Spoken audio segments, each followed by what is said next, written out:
And we are live. Alrighty. So this is we're gonna be playing some basic fantasy role-playing games. So hey kids, this is Ivan. How you doing? And we're gonna run a game we're gonna call on the Great Astral Orb Caper, which we've already had quite a bit of chuckle over. But I tell you what, we're gonna start off this game. We find our characters, the three characters, sailing on the ship called the Osprey, and they're sailing from the free port of Tamar to the jeweled city of Salazar. You've been sailing for a couple weeks, but let's introduce our characters. So starting with Jason. I am Hin Dorian, the Golden Dog. I am a third-level thief. I stand about 5'8" average, but I think I'm 6'5". Long blonde hair, but I am bald on the top, and I wear it in I allow it to hang across my shoulders, and I have male pattern baldness. But again, I think that I am the Golden Dog. I am nearsighted, so anything beyond about 12 feet, I have a heck of a time with the details. So I am a thief who keeps everything close. Awesome. Go ahead, Donnie. All right, so my character's name is Helena Windtaker. She is about 5'4". She's got long brown hair, nice tan, fairly attractive. She keeps her hair up in a ponytail. She's very outspoken and book smart, but she lacks, common sense. Right on. I think we said she was a knockout, but thick as a brick, something like that. Yes. Originally, with a great charisma. And finally, Marcus. My name is Zardoc. I'm a magic user, or a wizard. I'm also a hero. To Helena, I saved her father.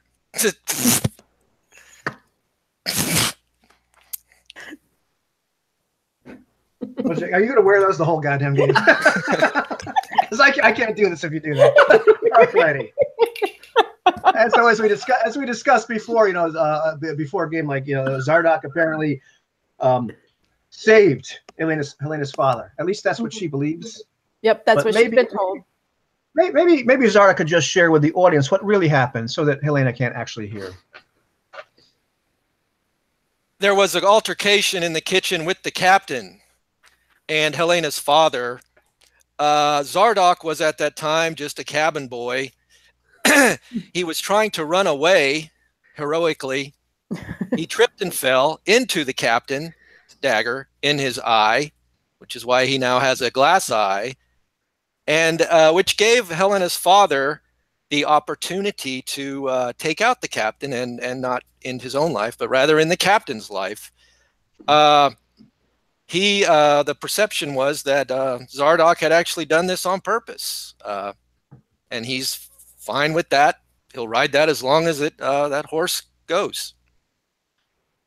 Right on. Well, that makes more sense why the two of them would be friends. But then again, Hen, tell me why you and Zardoc hang out. Hen? I am looking for a treasure, of course, and where Zardoc is in hunt of magic and of magic items, I figure, well, most likely there would be something for me as well. So I tag along with Zardoc because he's convinced me that he's got more power than he has, and a thief with a powerful wizard does better. And the girl, she comes with Zardoc. Baggage.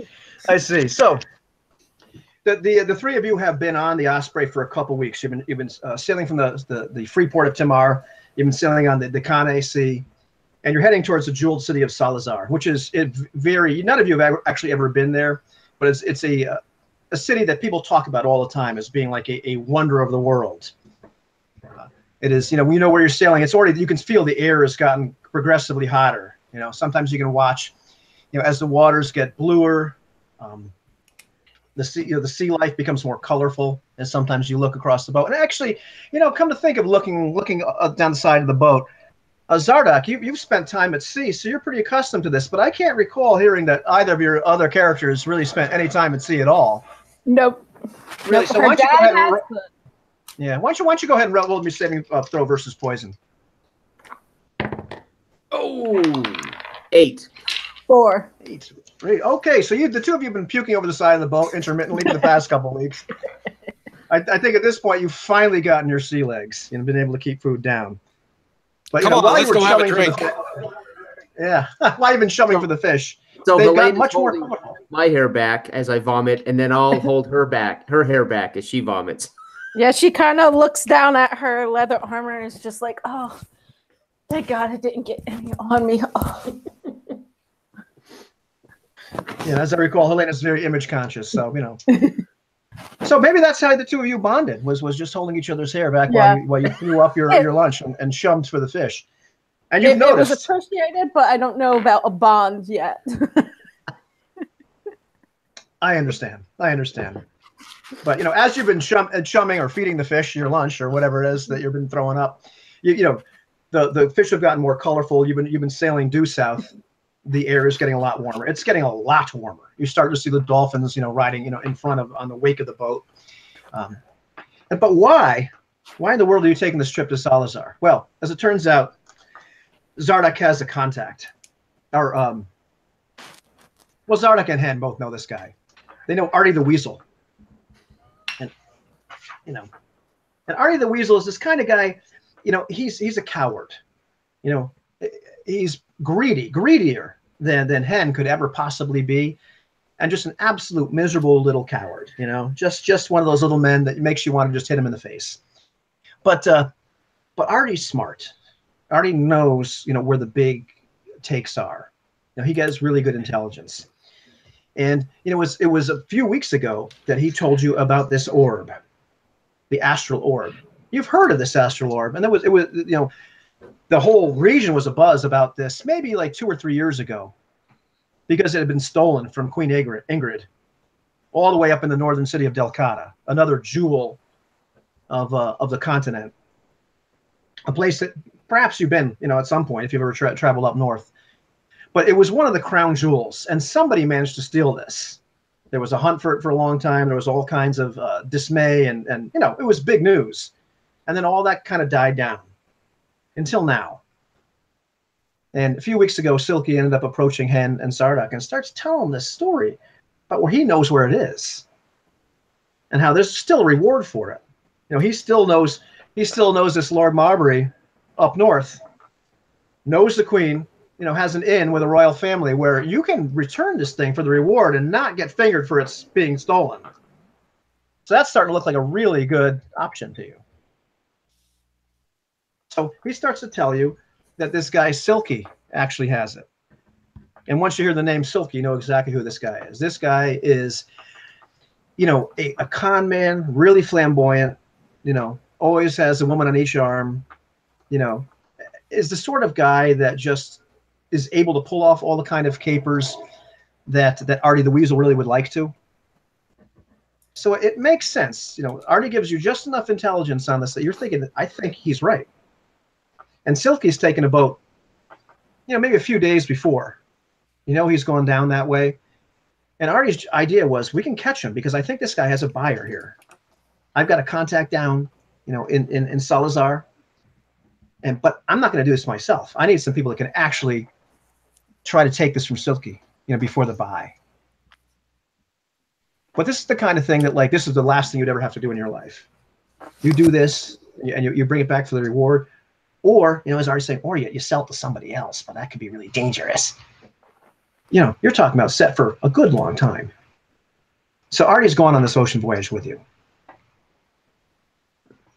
Has he been sick as well? Let's see if Artie's been sick as well. That's an excellent question. So let's find out. Oh, yeah, Artie's been right there next to you, just puking his guts out. That's been the only solace for him, is that Artie is paying the same price that I'm paying. Right. Every time he retches, I smile a little bit inside. Right. I get grossed out. So it's morning time, and the three of you are out there still wondering if you're going to puke today or not. But you seem to have gotten your stomachs relatively well. In the meantime, we're not really sure what in the heck Zardak's doing.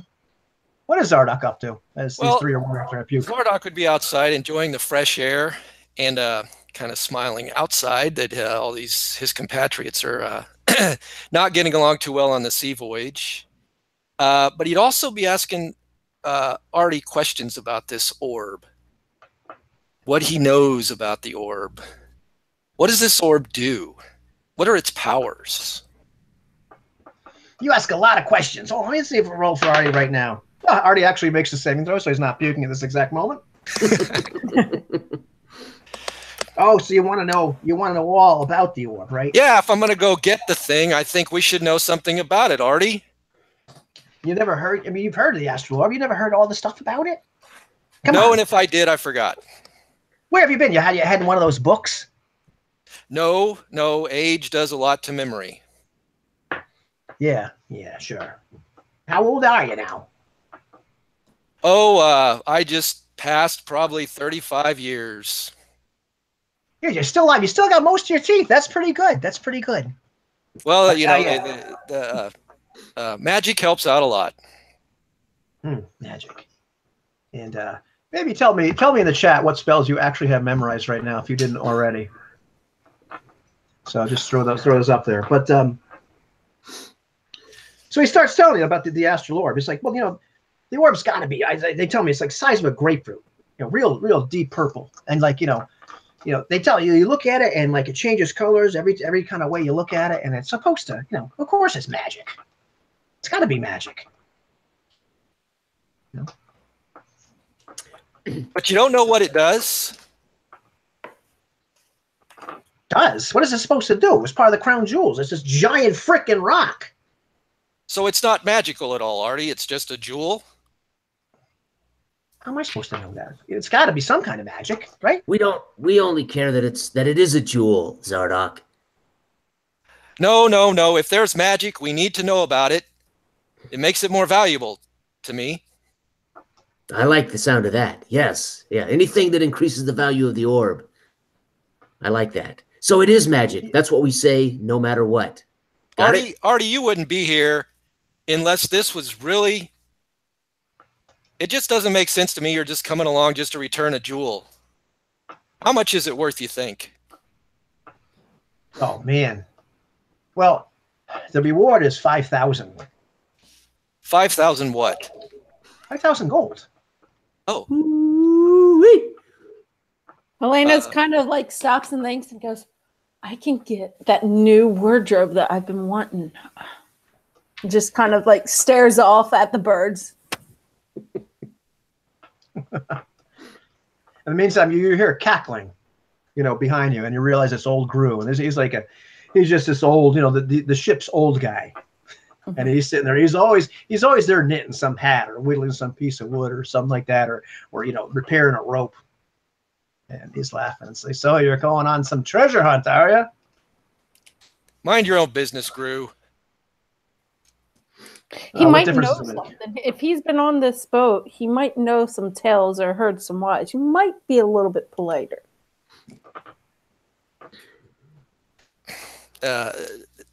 Zardock would shake his head. He knows Helena's right, but he doesn't like it. Well, Gru, you know about this gem, do you? I know about gems. Well, I've heard of the orb. I've heard people willing to kill for it. I've seen it once when I went up to Dakota. Queen Ingrid had it on.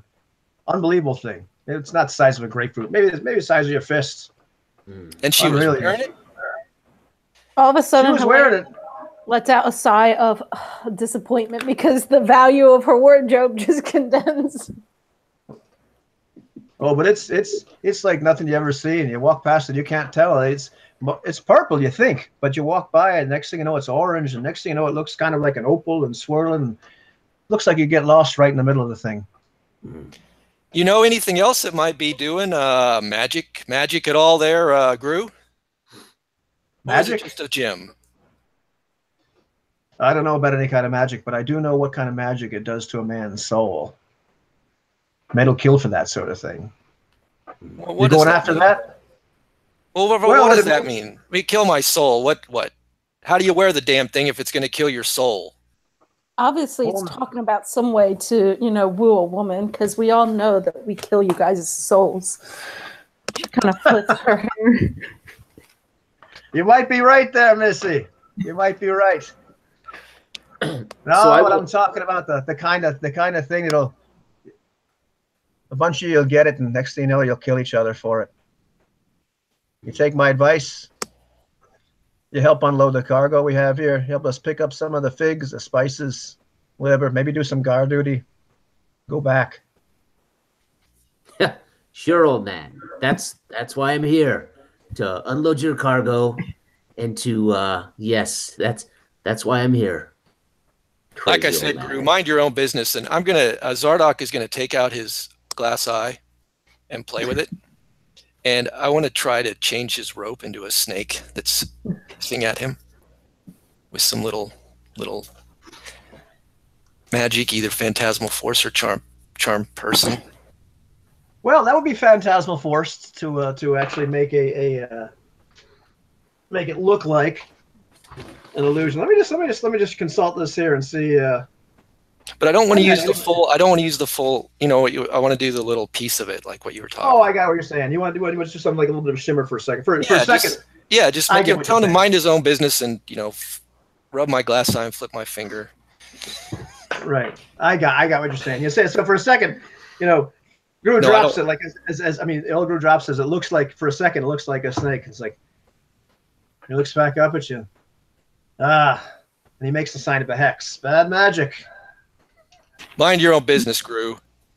Now, Artie, you sure you don't know anything else about this gem? What I know is we get this thing, it's going to make us rich. Look, all I've got to do is go down, talk to my contact once we're in the city. He's going to tell me exactly where Silky's going to make the drop off, because somebody's got to he's got to have a buyer for it. He's not just going to take it down here for no reason. I don't know how the hell he got it. I don't care how he got it. The idea is we get it from him. We take out Silky before the buy, and we get back on this boat with all their freaking, figs or whatever the hell it is they got, and we lay low in the hold. We get, get some horses once we're back in Freeport of Tamar, and ride our way up to Delcata, and we're freaking heroes. Or we find somebody else that wants it and give us more than 5,000 gold. Now, Artie, I don't trust you. But if we're going to go to the trouble of taking it away from Silky before he sells it, I think there are two better options. We kill Silky and we sell it to his buyer, or we just wait till he cashes in and we kill Silky and just take his dough. No. Why bother to drum back on this ship and take the chance? If the orb is magical, Hen, we really need to take a closer look at it. This isn't just about the gold. I understand the master is more concerned about the magic properties, but that gold sounds pretty nice. But I will follow your lead. We'll get our payday, Helena. Don't you worry. I've always taken care of you, just like I took care of your father. I know. All right, Artie. Now, Artie, Artie, you can tell Artie's got the wheels it turned in his head now. He's listening to head. Yeah, maybe we don't. Maybe we. I tell you what. Maybe we let Silky sell it. We kill him and take his money, and then we find out he sold it to, and we kill them and take it too. We could double this. That's right. Now, Artie, you're starting to think we can double this up, and you still get your magic orb. You still get your magic orb, Zardoc. Why don't we just kill everybody where we're going and take everything? I mean, geez, what? We're going to kill this person and take this, kill that person and take this? Killing can be messy too. If we have to. If there's this much money involved and there's magic, I don't think whoever's buying this is a secondhand fence. Artie, what do you know about that? Who's buying this? Who would be buying this? Oh, man. See, I don't know that much about Salazar, I mean, I've been down here a couple times, but, I didn't get that kind of information. I just know he's going to meet somebody Artie, down here. So you've made arrangements to meet Silky? No, I'm not going to meet with Silky. Are you kidding me? Well, who's your contact? It's the toad. And what is the Oh. toad's involvement? I roll my eyes. This doesn't sound good. Yeah, and What's tell me the about toad? this. Tell me about this toad, Jay, because clearly Hen has met the toad before. The toad, Artie. The toad is an unreliable wretch. He would tell you that information for 10 copper pieces. He's a bigger weasel than you are, Artie. You believe this? Why would we believe this, Artie? Why would you don't take us? understand. Why would we go this far based on the toad's information? You start shaking. Listen to me, Hen. The toad is the contact I've got. He's down in Salazar now. He's just the guy I've got to talk to find out where the hell Silky's doing the buy. I already got my information back in town, back in Freeport. If I had more than 34 gold, I would suspect that you and the toad are just trying to Shanghai us. But I don't have any Why would I do valuables. that? Have I ever screwed you over before? Because this is way above the toad. Way above the toad. How could he possibly know anything about this? All right. Okay, So Artie. as you guys are talking, Helena just starts bursting out laughing and goes, "I'm sorry, guys, but all I can think of is a talking toad." And that's like where her mind's going. Yes. And he basically is exactly that, right? He is the toad. Okay, Artie, we may be having to beat the truth out of the toad when we get there. Hen, my friend, you know the toad? Yes, I know him, unfortunately. He's the kind of parasite that will sell you to the gendarmes for a copper piece. Absolutely unreliable. So no wonder you two get along. Oh. I can't believe you said that, Zardoc. Oh, I'm kidding. Yeah. Hen, do you have a relationship with the toad? Do I have one? I'm just wondering if we need Artie. I basically rub my bald head and pull my hair over my shoulders. While I'm saying that, I'm going to look right at Artie. Go ahead. Go ahead. You would think I have a relationship with such a creature? Well, you know him. I'm not talking about you guys get beers together and spend time at the L house winching. Perhaps just you would know him, and I'm wondering if we need Artie. Wink, wink. He must be some. What are you talking about? You don't even like him. Well, if your contact is the toad, Artie, and we have a contact with the toad, why do we need you? Well, I don't know where the toad's very at, forthcoming. that's for sure. Oh. Unfortunately, yeah, he doesn't know where the toad is, and because the toad hates Hen just as much as Hen hates the toad. That's right. Come on now. And as soon as I get within 10 feet of him and I make him, he owes me. Just make sure I get within 10 feet. Don't screw this up. And so, as you guys are having this wonderful and edifying conversation, you can hear the Captain Mulgavy of the Osprey just barking orders to everybody. It's a typical day. Brent's in the first mate. Oliver the bosun are just directing the crew all about the ship. And you start to see in the distance, one of the guys shouts "Land ho!" You start to see a lot more birds, and you realize that you've made the sight of land. And as the boat gets closer and closer, the water starts to get greener, and you can start to see just the spires of this city. And it certainly looks impressive, even from this distance. The rest of the day you spend sailing towards it, and you start to pass fishing vessels, some more merchant-type ships, a few ships that look almost like they're guards, to prevent piracy, because there are pirates in these waters. And you finally, make it up to the docks. Before we get there, I want to get in Artie's face. Well, not, physical confrontation, but I want to tell Artie, and I'm going to put my hand on the back of his neck. I'm going to say, Artie, I have marked you. If you double cross us, that mark will help me find you, and Helena will have her way with you, and she's due. And I'm going to look back at Helena and hope she's playing along. I turn and I give him kind of a wink. I go, "Oh, I've seen the past victims of his mark. You better listen to him." Well, let's see. It's time for a reaction roll here. Kind of looks. Artie kind of looks. And it's like, you marked me, and then he looks over Helena, her way. Oh, that doesn't sound so bad. No. The way of steel, not the way you're thinking. Get your mind out of the gutter. Oh, come on. You wouldn't kill me, would you, Sugar? She kind of pulls out her hand axe and kind of like starts like cleaning it off and goes, "Well, I do owe a debt to someone, so he says jump, I jump." Just kind of like hinting at that whatever he says goes. Besides that, he looks at you back stuff. Go ahead.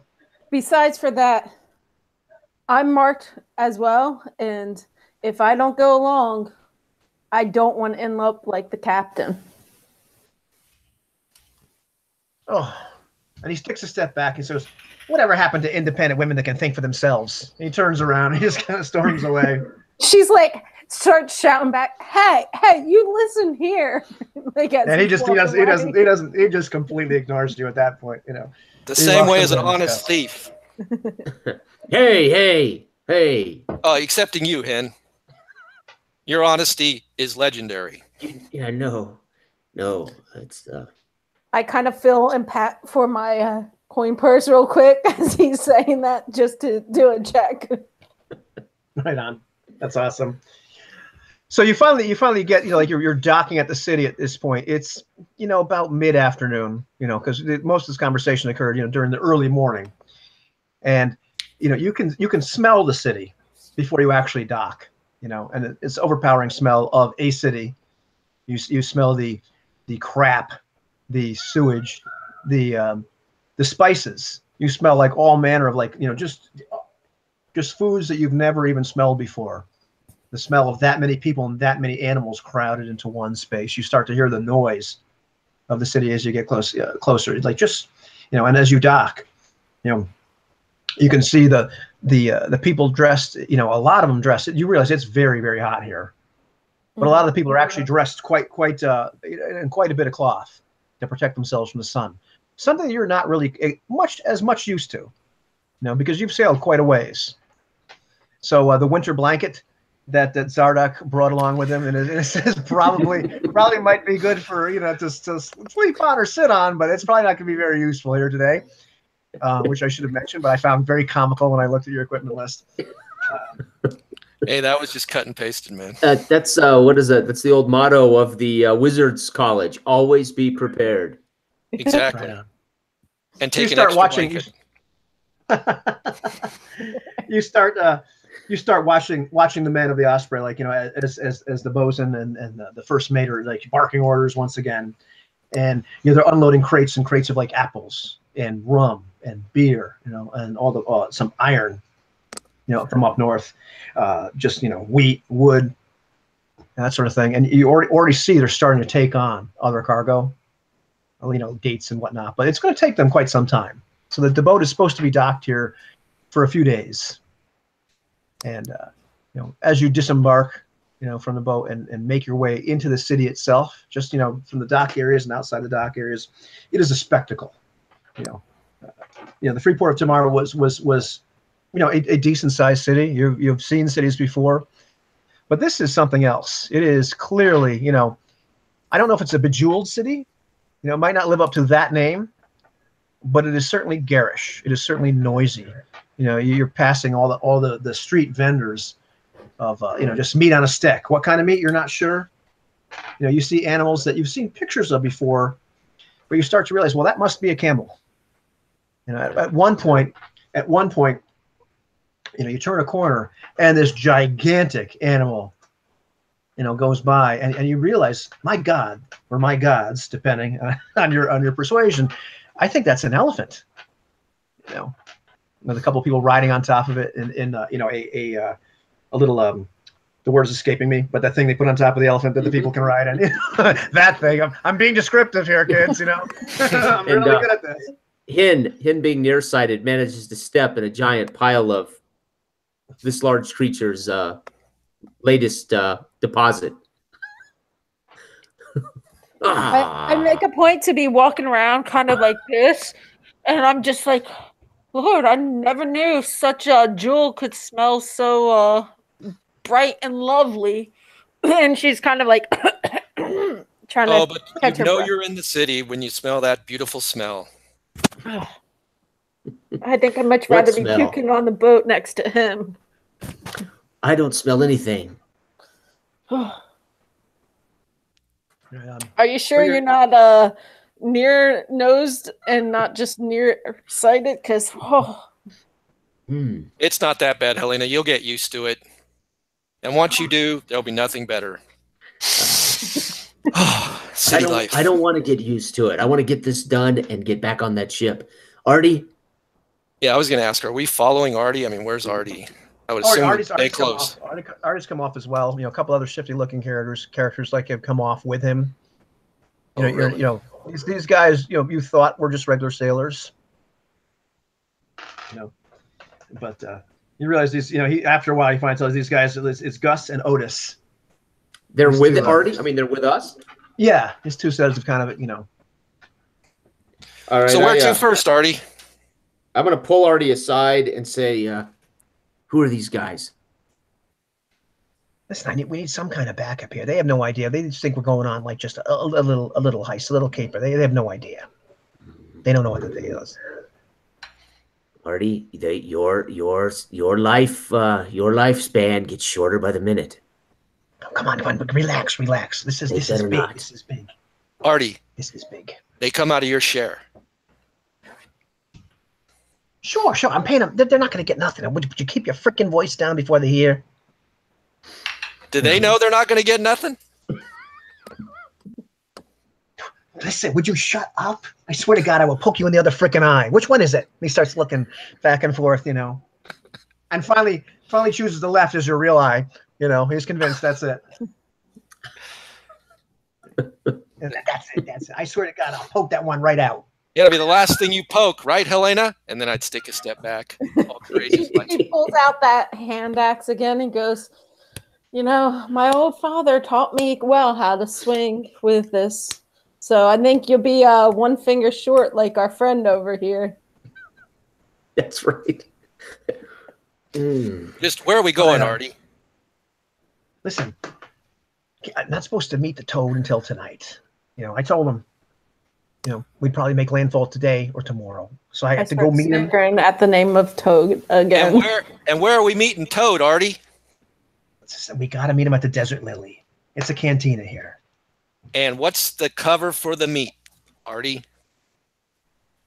What? You just gonna walk up? What's the point of the meeting? No. Why are we listen. there? Listen, I'm the thief here. We're gonna go scout out this place before the meet. Take us there, Artie. I want to see this place. I want to scout this out and make sure things are kosher. Right, Gus? You guys are freaking right, impossible. You're gonna spook him. No, Artie. Why are you meeting Toad? Gus and Otis are like, what? What are you talking about? Huh? Artie, I'm going to ask you one more looking time, over, and then Gus and Otis are going to hear a long story. What is it? What? You could like Artie's sweating now. What is the story behind meeting Toad? Listen, Toad's gonna know where the hell Silky is and where he's gonna do the buy. If we don't get that information, then do you want to search this entire city? You start look around. You want to go find Silky here? Okay, can you find him in this place? Does Toad And know? you look around, and there's people everywhere. I mean, there's just people selling meats, people selling fruits. They've been pushing stuff in your faces. There's jugglers walking by you as we speak. There's some guy with a cobra coming out of a little basket, you know, piping to it. You hear other musicians, and you just look around, and hundreds, and you realize thousands of people. Big city. And it's a big city. Artie, does Toad know we're coming? Of course he knows we're coming. We, the three of us, plus you. No, he knows that me is coming. He knows I'm coming to meet him. Okay. Then Hen, you're spot on. We need to get over there, scope the place out, and hide and wait for this person to show up. What time is the meet, Artie? After midnight. Look at my wrist. Okay. Yeah. So it's late afternoon. Okay. Well, Hin, what say we go have a drink and earn a little money the old-fashioned way, and then we'll go scope the place out. What do you mean? I'm not working. The old-fashioned way? You mean 9 digits? Yeah. Yeah. 9-digit lift? Oh, yeah, I can do that. Yeah. You guys could use a meal, too. You left most of it in the ocean. I'm not ready to eat yet. I don't know if I can eat yet either. Landlubbers. As we move through the streets, Hin is going to keep a sharp eye, as it is, for Hin, to try to spot what would look like fellow criminals and thieves. And if I can see any, I may want to mark one and follow that person. Sure, it's really easy for you to realize, okay, this is a guy. This definitely is a shyster of some sort. They're not hard to spot. So I will whisper to Zardoc. I want to follow. I want to follow that. Is it a woman? A man? Woman? Well, let's find out. It is in fact a woman. Zardoc. Yes. I'm going to follow that woman. I'm going to see if she leads me to a den of thieves. Hin, we don't have time for your lesser urges now. No. I'm going to see if I can find out where Silky or his buyer, his fence, are at. I think if the more we know about both sides of this coin, the better we'll do. You know, Hin, I like your thinking.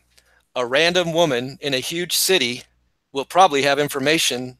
No, but she'll lead me to those who might. So we're still kind of in the market area, right? Yeah, you're bustling around. At this point, Artie and his 2 goons, for lack of a better word, have gone over to a local hotel. Arrange some place for them to stay. And Artie already said, well, you're going to meet me back here, at 11 o'clock, or meet me at the Desert Lily. Desert Lily at midnight. So we know where to meet. Yeah. Right. Yeah. So okay.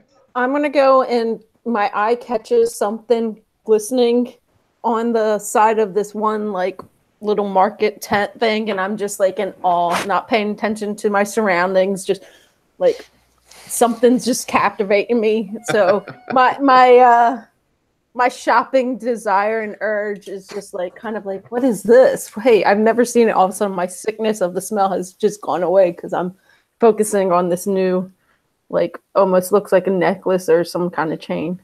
Oh, come, pretty woman, you must come. You must buy this necklace. Come in here. You should be adorned better than you are. Come in, come look. When she hears the somewhat of an insult, she's just like, what are you talking about? I'm in the finest leathers of where I come from. Maybe you should be looking at what you're wearing. How much is it? And the man is like, of course, this most beautiful, comes up, starts touching the leather, this is where have you gotten such a thing? Kind of please refrain from touching me. Oh, of course, but I have such a thing here that will go so well. And he starts to pull out this gold chain, How much? Really, how much for someone like you? Oh, your special price. 30 gold. You kind of run a hard bargain, but I think I'll have to take it.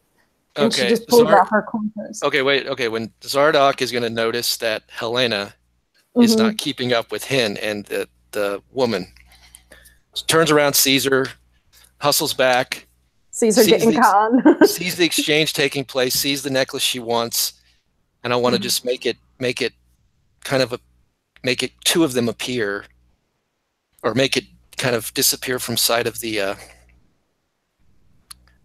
shopkeeper if he can. Okay, so we're gonna call this a minor use of invisibility for a second. Okay. Exactly. So as the transaction is about to take place, as Elena is taking out her coin purse, beginning to start to count out the 30 gold, and the man has the necklace right in front of them, it vanishes for a second. He yells, "Thief! My God, you have stolen it!" I did not. I And he kind of starts dropped my calling, coin purse. shrieking for the guards. I'm just like, It's a thief! And he starts pointing at her. And as soon as he does, I'm going to grab the invisible necklace and use a little bit of phantasmal force to make a necklace appear off to his right a little, and say, "She stole nothing. The necklace is right there, my friend." And then And meanwhile, the minute Hin hears somebody yell thief, he just naturally starts running off into the crowd, just assuming that somebody's talking about him. Oddly enough, the woman that you were about to tail starts sprinting in an alleyway, probably faster than you. So apparently you're running right after her, because oddly enough, that seems to be everybody else is standing there the usual, like, okay, what now? Who's going to get their hands chopped off now?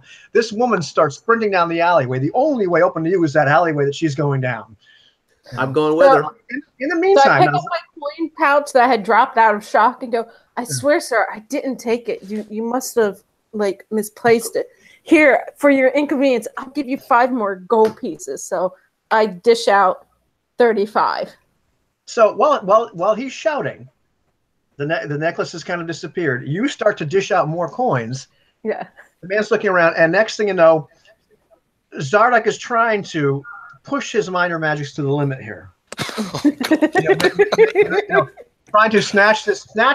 So what he's trying to do, if I understand this correctly, is snatch the necklace that is temporarily invisible. Exactly. In front of this, in front of this guy, and make a duplicate necklace appear with phantasmal force. I will need you to roll a save versus magic at -2. Okay. And meanwhile, I would make an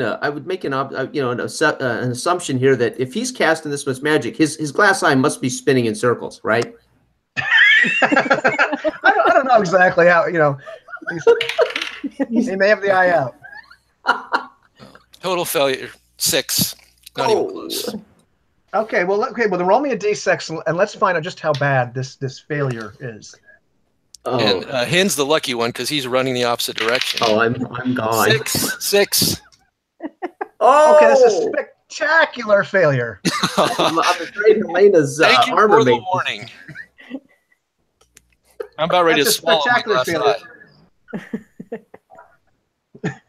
So at that point, the gold coins that Elena was pouring out have all disappeared. It looks like she put them out and they vanish in front of you. As you reach down to pick up this invisible necklace, the necklace turns visible and it's like a repeating thing of your hand going over and over and over again, picking up this necklace, magnified, and at the same time, just things in this man's shop start blinking invisible. Other things start appearing. There's chickens, there's large gems. It's like just magical cacophony has gone on. But at the same time, there's this thing that's kind of pointing to Elena that she's tried to fool this man, pouring all this fake gold out, which does disappear. In the meantime, it's just over and over again. He sees your hand grab that necklace, and it just freezes. Well, there you are. It couldn't look any worse at this exact moment. What do you do? Well, sir, it seems to me that there's been a misunderstanding. My eye gives me fits. And I see things. The town guard, you can see people parting for men with large scimitars, coming out. Anyways, Helena's paid you. It's time to go. Let's go. And I'm going to try to grab her and take off. Yeah, I'm going to chat with him because whatever he says, I kind of do feeling out of guilt that my family owes him for the same. But I also want to keep my hand that necklace. Okay, so the people are kind of transfixed. Even this man is sort of transfixed with everything that's going on, as the chickens keep appearing and reappearing and what have you. So you're running? Is that what I'm hearing? Yeah. Well, moving away. People are transfixed. I don't think they're transfixed by other stuff, not us. And so I'm going to grab Helena, grab the necklace, and say, it's time to go, and move her forcefully away, but not a full out run as if we're guilty. Okay. And then I'm going to yell back, no charge for the chickens. At this point, the first of the city guards has like gotten out of the crowd, and now he's running towards you. us. Us. Yes. They went that way. They're clearly not buying it. Many people actually are pointing at you at this point. You guys have attracted quite a bit of attention. Okay, then we're running. Yeah, we're running. Just trying to make this really crystal clear. That was a spectacular failure. So the only way that appears to be, a good way to run is this alleyway to the left, which you may or may not have noticed, Hen, running down. Not really sure. No, we'll go down if it's the way out. Yeah. But as coincidence would have it, as you're running, and give me both of you. Give me a saving throw versus paralysis. I believe that's the official. 20. All right, nice. 11. I don't know if you can see it. 20. Nice. There you go. And Zardak, that was a failure, correct? Yep. Okay. So Helena, tell me how it is that you managed to pull Zardak from the jaws of death as the guard, as after he trips, starts to gain on him. And we hear his glass eye hit the pavement and bounce away. I'm scrambling. I'm crawling around trying to find it, totally oblivious to the situation.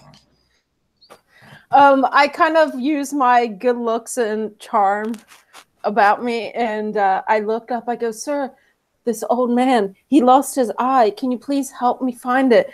I'll be forever in your debt, and kind of give him this like wink. And I'm staying over, and I'm just kind of pointing off to, by the marketplace. I will assure you, I will make you the best dinner ever, and we will discuss what else I can do for you if you help me find this man's eye. And you're saying this to the guard. The first guard. Yeah. The first guard that catches it. So yeah. So you roll 20. This guy is, even though he was chasing, he must have only been chasing. He wasn't quite sure. He just knew he was chasing somebody. So it must have been probably the second guard that's come down there, and so he's not quite sure. So you fooled him for a second, just long enough that he starts looking, giving you guys enough time to hopefully give him the slip. With that 20, I'm going to say that's a pretty good save. So you managed to finally get out of there. Yeah. I kind of make sure we grab his eye as we go and not leave it behind. Well, no. I have extra. Right. Okay. Oh my God. And you hear behind you as you do take off, you idiot, that was them. You let them go?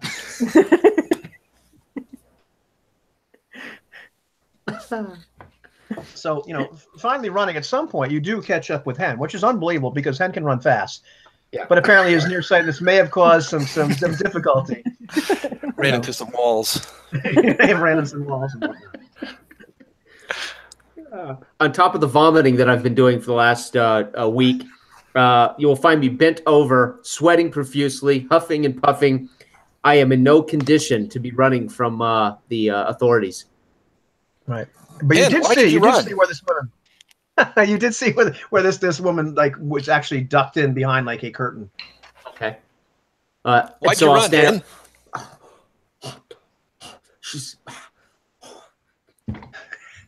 Why did I run? Yeah, we were in trouble, and that's what you do. There was no thief. Yeah. Oh, and when she says that, I'm going to take the necklace out and say, "I think you wanted this, Helena." She's like, "Thank God, I paid 35 gold for this," and she kind of takes it. As she said, Hen, there was no thief. That was a legitimate transaction. Just got a little out of hand. Chickens, some other. Listen, when anyone yells thief, you run. That's it. That's the code. That is our code. Because I'm not a thief. I have some moral code. And she looks back and goes, some. Wait, that's not a bad idea. I will remember that, Hen. Now, if you two can avoid trouble, I want to slip through this curtain and see if I can find out about Silky or this buyer. Okay. Now, want to if go alone? you can accompany me, but let me do all the talking. I think it's best we do because I do not want to be seen by another guard anytime soon. Oh, there should not be any guards in this place, if this is the place I think it is. But I could be wrong. She was running too. Probably from you. Now, why would someone run from me? And I shake my long blonde locks, wipe the sweat from my bald head. And I pull my jerkin. Now, how do I look? As you said, why would anybody run from you, Hen? Yes, exactly. I think we should accompany you, and I promise not to say anything unless I do actually say something. Yes. Good. That sounds about right, Zardoc. That gold chain in my pouch. Excuse me, girl, Helena. Yes. You don't want to carry that into this establishment. You're going to want to put that where no one would fish for it. Oh, okay. Helena, put it on. Put it on. I'm telling you. And then while she's putting it on, I want to make it invisible. So I'm putting it on because While I'm we go listening to what he says versus Hen says. Okay, all right. You're only So able, keep your only able purses tight. you're only able to really make that object invisible for like a couple seconds. So it disappears, comes back into view.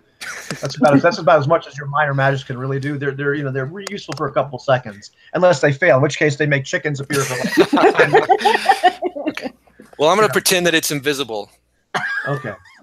Helena, nothing to worry about. So You only think you can see it, but it does look nice on you, by the way. Thank you. Even though I can't see it. With this armor, but you sure it's visible? I am trying to be discreet here, and you're sporting a gold chain. Hen, perhaps it might be a bit of leverage. Leverage. She kind of looks at both of them, kind of all confused, like, what's going on? What are you talking about? Like, okay. Now she's kind of concerned. Information can cost money. That's right. Okay, so we'll barter. We'll barter with the gold necklace. Is that what you suggest, Zardoc? Excuse me. I'm suggesting verbally. You owe me 35 gold pieces. I have 34 gold pieces, and you will not. You will not. I can't help but you wait. I could have stolen that necklace for you, but no. You want to go and actually do business with these people. Well, I tried to do it the right way and be discreet. It's not my fault that chickens fly out of the sky here. Yeah, that was an utter surprise to me too. I cannot believe that happened to us our first couple of hours in town. He pulls the curtain aside and walks into this establishment, leaving these two standing there. As you go in. Yeah, as you go in, it's dark in here. I mean, there's a little bit of light. There's a few candles are burning, a few lanterns are burning. But the first thing that it's the smell. Mm-hmm. And outside of the regular smells of the city, and too many bodies in one spot, there's a really sweet smell, and you realize you've walked into an opium den. Mm. And you look around, and there are people, men and women smoking, out of giant hookahs. There's people coughing, spitting right on the floor. There's just a sand floor, not even sawdust, because we're going to get sawdust here where not too many trees grow. Wood is pretty valuable, which is why it was being brought down the Osprey. Any sign of the girl that I was following? Any sign of the girl? Well, let's see. Let's see what would be the most appropriate for the. I'll tell you what. Why don't you roll me percentile dice, and we're going to use your 46. Okay, you can't really see her. You're looking around, and you haven't caught sight of her.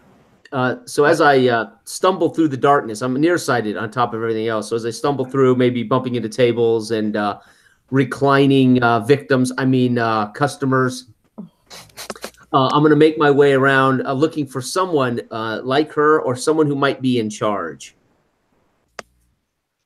you know, there is actually a bar of sorts. So there is a bar, like, and you realize the establishment sells alcohol, sells, it's a, opium and alcohol and that sort of thing. But there's a man behind. So Hin will approach and fish out one of his gold coins, and I'll approach and holding it, and I'll look over at him a little, slightly cross-eyed. Can't quite make him out because I'm trying to see him. I might cross my eyes a little bit. Excuse me, good sir. Yes. What do you want? What is your poison? I want nothing like that. My poison is information. What? What kind of information? He leans over. It's a big guy.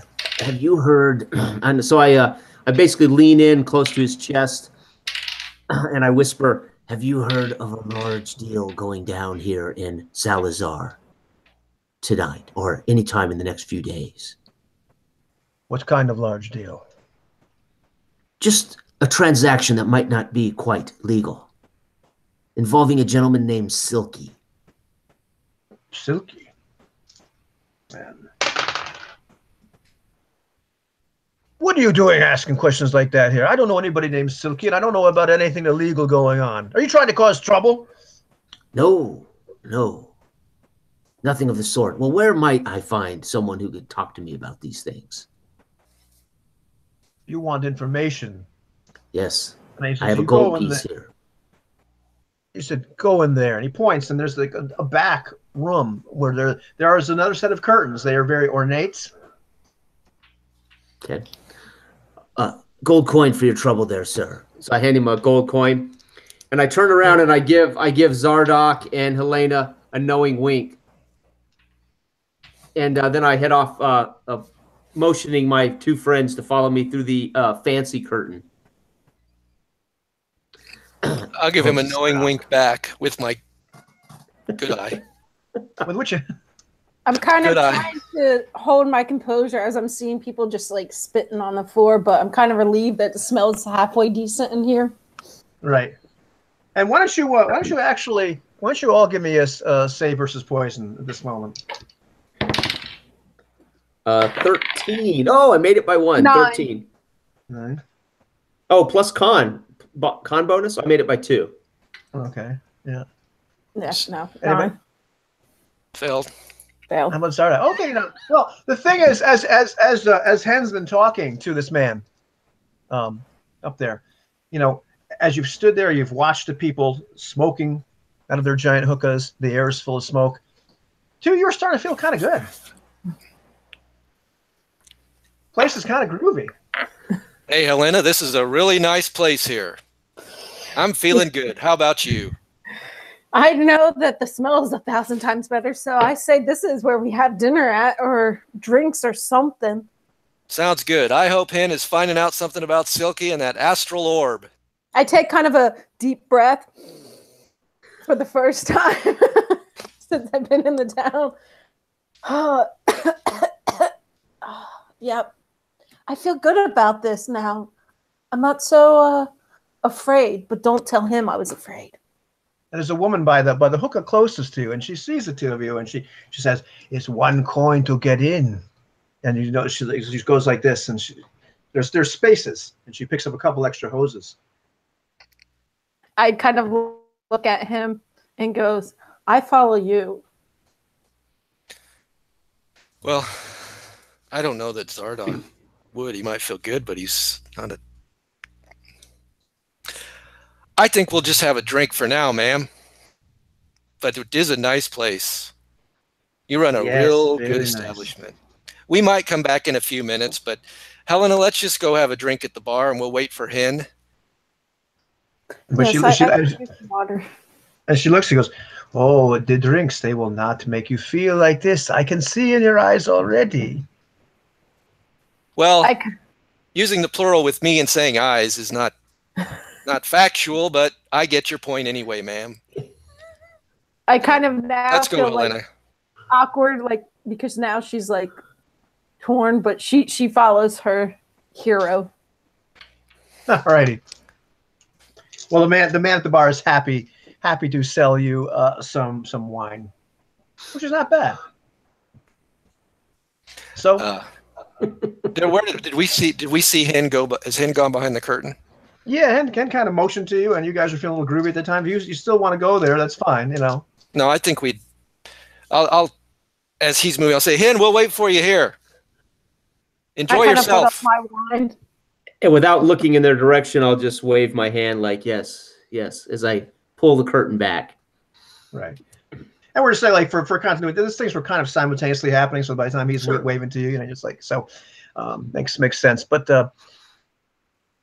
at this point, you know, you pull back a rather ornate curtain, and it's lots of candles in here, lots of tapestries hung up all on the wall. And there's this woman with her back to you, and just dressed in this, like, you know, ornate, like, red robe. And she turns around. She goes, yes, my son, you wish to know something. Sit down, sit down. And she motions towards pillows on the floor. And she's sitting on a pillow herself. So I stumble over to him and kind of drop onto the pillows. As opposed to actually bending my knees, it's like I just kind of fall onto the pillows. Yes. The gentleman at the bar told me you could provide information. Oh, I can provide much information, but what have you brought for Madame Olga? I have gold. Oh, well, let me see it, and we can find information. So I pull out a gold piece. She turns around. Again, she pulls out this crystal ball and places on the table. Let me see what kind of information we can have for you. What do you wish to know? Well, so you read my fortune. I leave the gold piece beside the crystal ball. Will I ever be married? Hen forgets the whole reason he's here. Yes, I can see a woman. She is touching her hair. She smelling her hair. Oh yes, I see her. She has beautiful red hair and green eyes. Am I going to be much older than I am now when I meet this beautiful redhead? It's getting cloudy, and she starts to look. It's getting very cloudy. I cannot. Here. A second. I'll lay a second gold piece down. No, it can't. It cannot get cloudy. Please tell me. She goes, yes. You will meet. She looks her here. You will meet. You will meet her. You will meet her here in the Salazar. Perhaps this very night. Who is she? Do you know? Tell me her name. Where can I find her? Oh, the name. This is too hard to find. It's no amount of gold will tell me the name. No amount. Not even 3 gold. I do not. You must ask another question. All right. Does Olga know of a large deal going down, an illegal, illicit deal going down here in the next 24 hours in Salazar? And so she snatches your coins from you. And she looks into the ball. She goes, yes, I can see something. I see a man. Okay, wait, dressed in finery. Wait. About that time, right before that happens, Zardock opens the curtain and says, Hen, you found out anything about Silky or the Astral Orb yet? Yes. Yes, I am finding out now, Zardock. And the woman looks up. Some good news. We still got that gold chain if you need it. Yes. You know, it's worth about 40 gold pieces. Yes, exactly. Indeed. Zardock. Can you find out where they got these curtains too? I love them. Yeah, Helena wants the curtains. We love this place, Hen. Yes. Yeah. Yes. Have a seat. And I point to my friends. Have a seat here on the pillows. This good woman can tell your fortune when I'm done with mine. Right. Now, you were going to tell me, Olga, about the man. And she looks, yes, and she goes, I see a man in finery, and I believe his name is Silky. Unbelievable. Yes. Yes. Wait. Yes. Look, I believe we are done here, folks. But wait, I thought you were going to tell our future. Wait a minute, Hin. If she knows about Silky, maybe she knows about the orb too. Yes. Olga, do you know anything about the orb? Yes, I said, yes. Yes, there is something. It's the orb. He must sell it.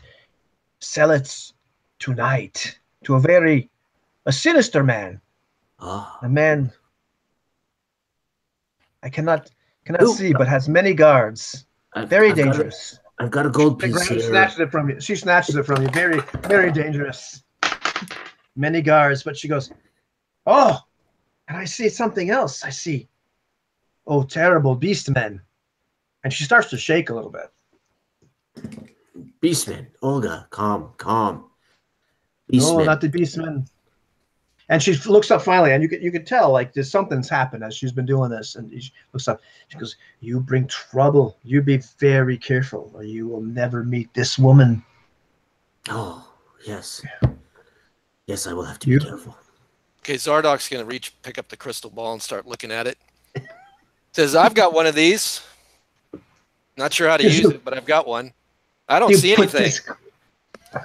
You do not have the gift. And she like snatches it back from you. Who is this? I don't have the gift of taking people's money and telling them things they want to hear anyway. We already knew about the Beastmen, didn't we, Hen? Ah, yes. You lie. If I only knew the girl's name, the redhead. I kind of chimed in and say, "What Beastmen? The chickens that attacked us earlier? I think everybody knows about them." Yeah, but she hasn't seen him yet. Just play along. Oh, okay. What redhead? How did a redhead get involved in this, Hen? Is Silky a redhead? No, that is a personal matter, Zardok. That is a personal matter. Oh. It's not for you. Did we interrupt something here, Hen? No, not at all. We now know Silky is buying from a very dangerous man. Is it midnight yet?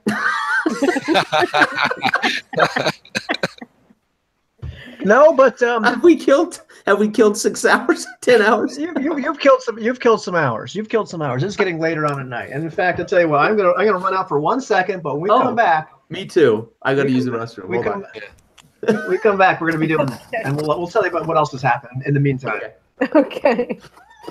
Somebody talk and say something interesting for the kids at home. You don't have to.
And now, what has happened?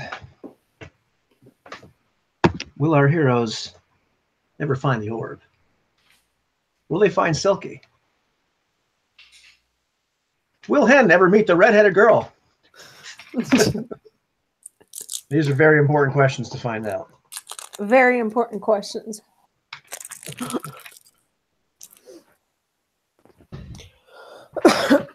So far you got to spend more money on a necklace than you should have, but it's awesome.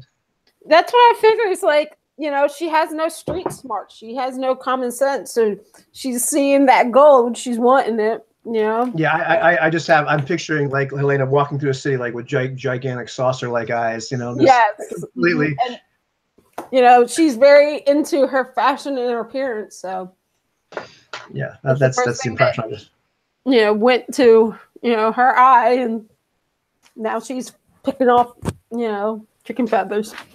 Yeah, I've got this picture of this woman in New York City or something like that, just like from the country, just like getting overwhelmed. Exactly.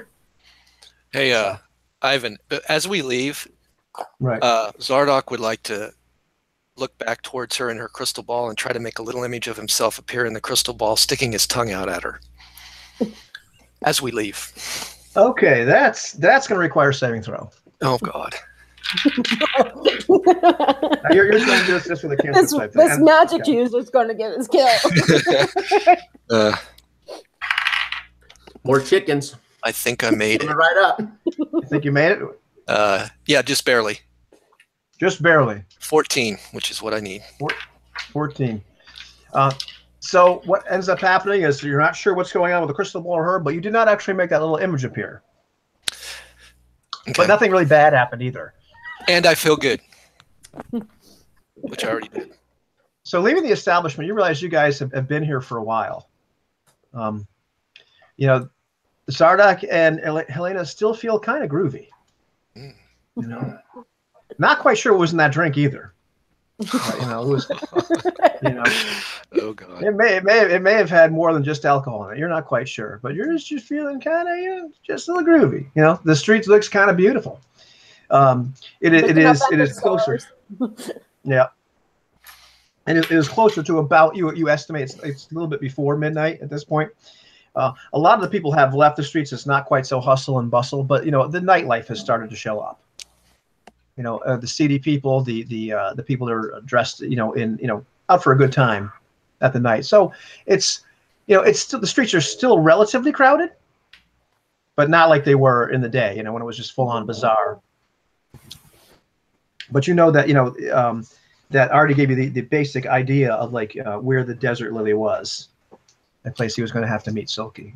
What is it? Is it the Desert Lily itself? It's like a cantina. Cantina, okay. You know, not really. It's not really upscale. It's not the worst thing in the world. It's the kind of place that Artie the Weasel might actually go to. It sounds a little upscale for him. Would it be? Is it early enough that we could go scout it beforehand, before the so-called meeting? Yeah. That would be. That's what I would suggest to my allies, that we get there early and scout it just to get an idea. It's such a beautiful night, Hen. Let's enjoy the walk. I'm kind of looking at the few shops that are opened, kind of like kicking myself. Man, I shouldn't pay that much because I could have gotten much more. Now, after we make some money here, Helena, you can buy whatever you want. Really? We'll take the time before going back on the boat.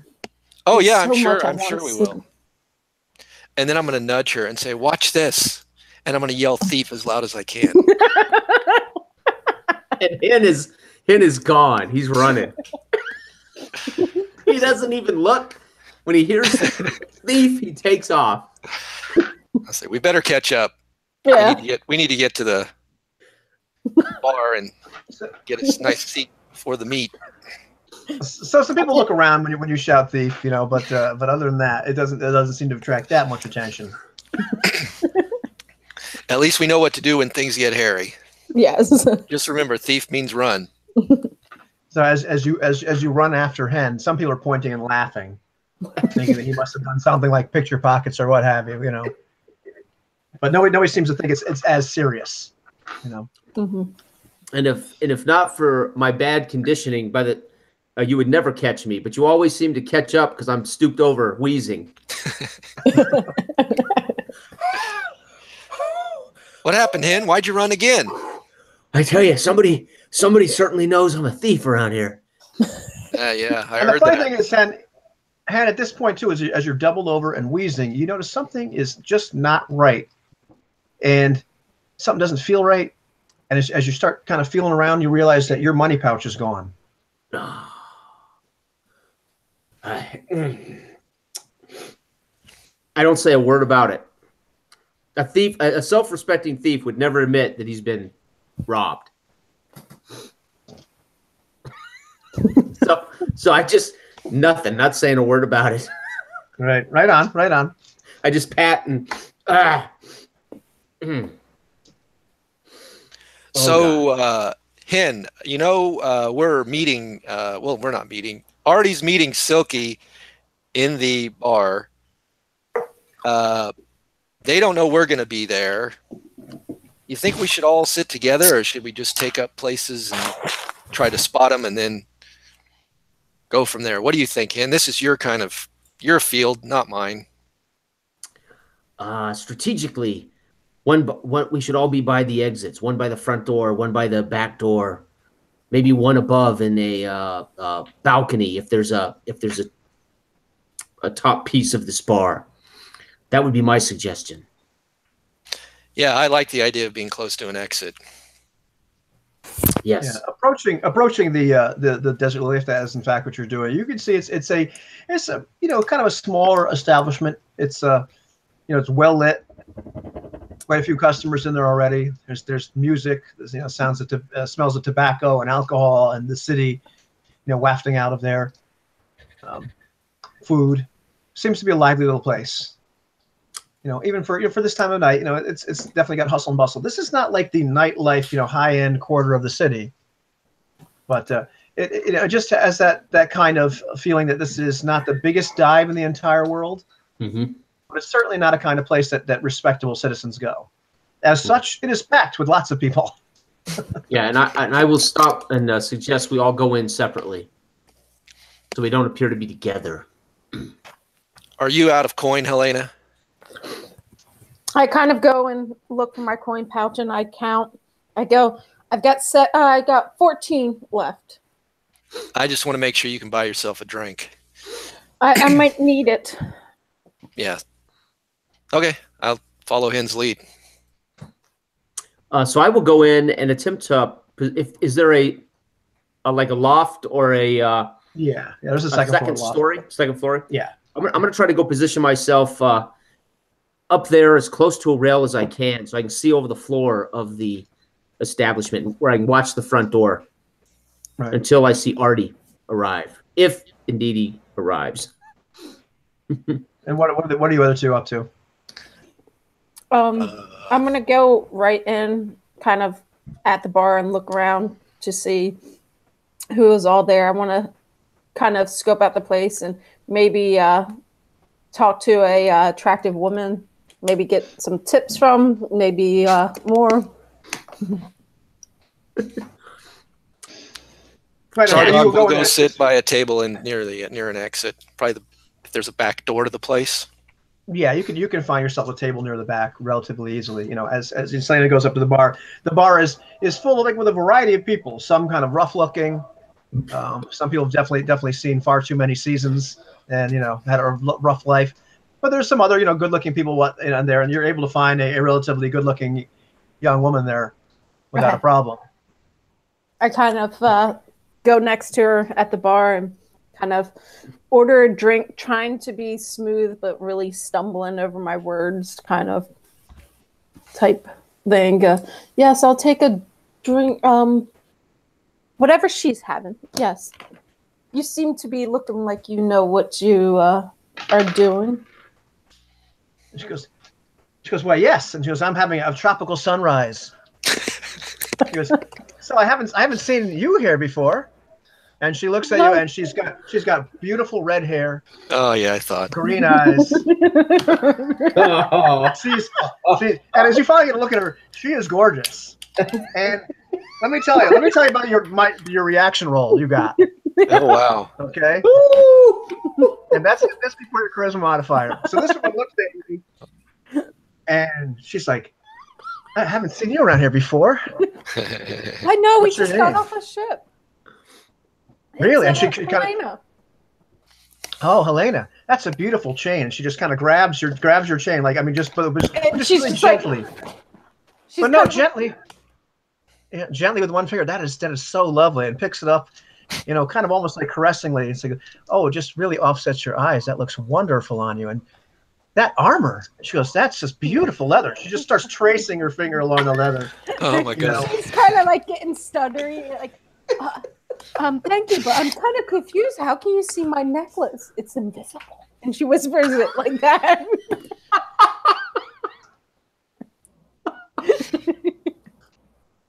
She goes, if you say so, sugar. If you say so. And the bartender comes out and, you know, puts her drink in front of you. She goes, oh no, I've got this one, and she throws out a coin for it. Why, thank you. And she's just kind of like in all of her, and like Right. is speechless at that point. So Hen, Yeah. as you survey the bar, you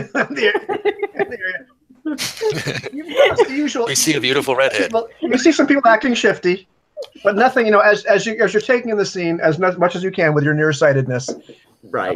Right. You Yeah, you know, know, I would be, this is the irony of the situation. I would be so, at this point, focused on seeing Artie or any characters like that might be Silky that I would probably not notice at all the redhead.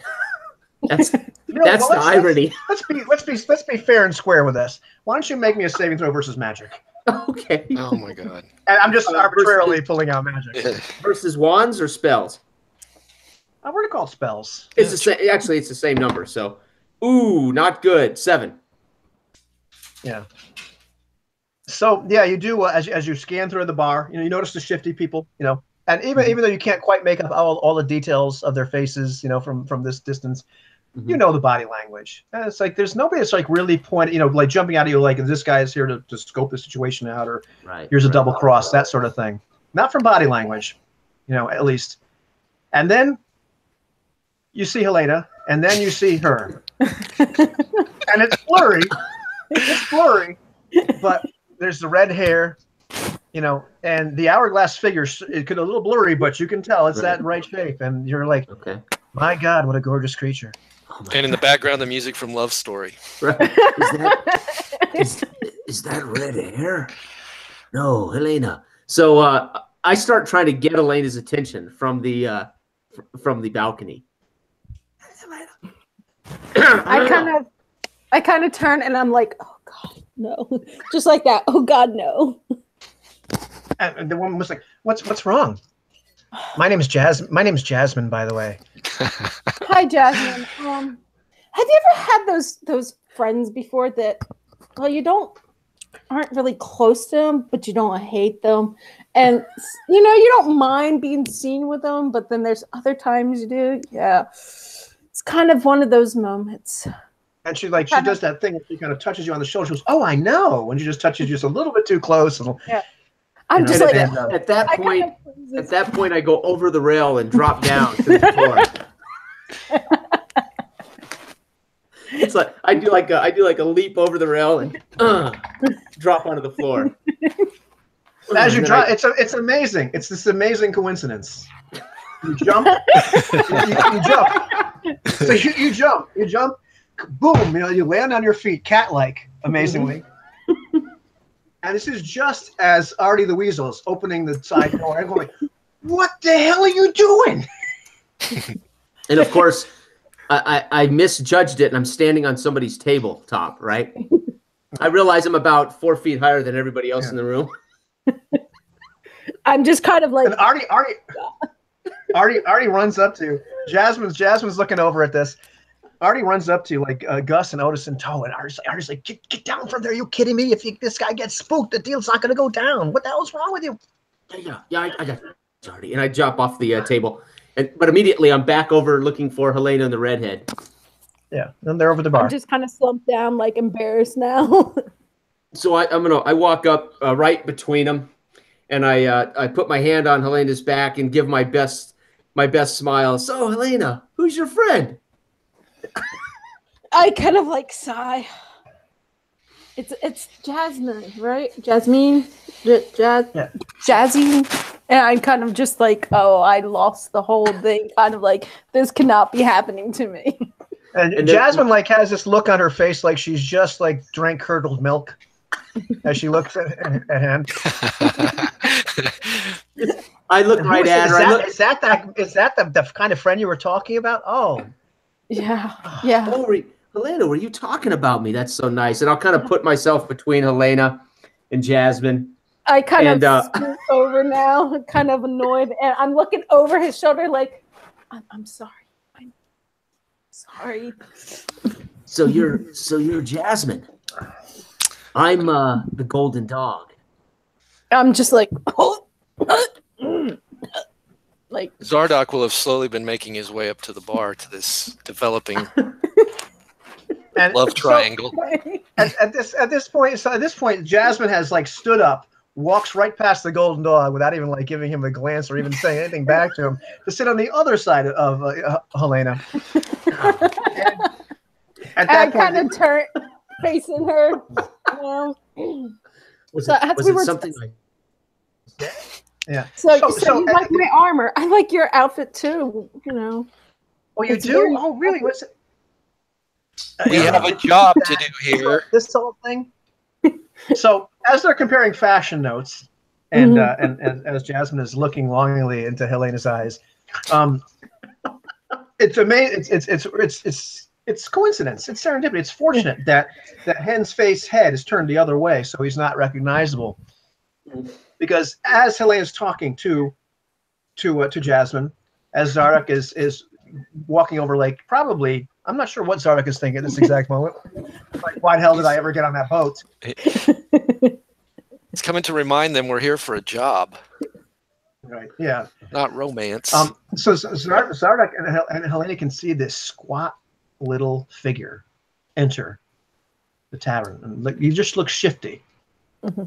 He looks just kind of crusty, warty, short. I mean, he's got to be, 5 feet tall, if that.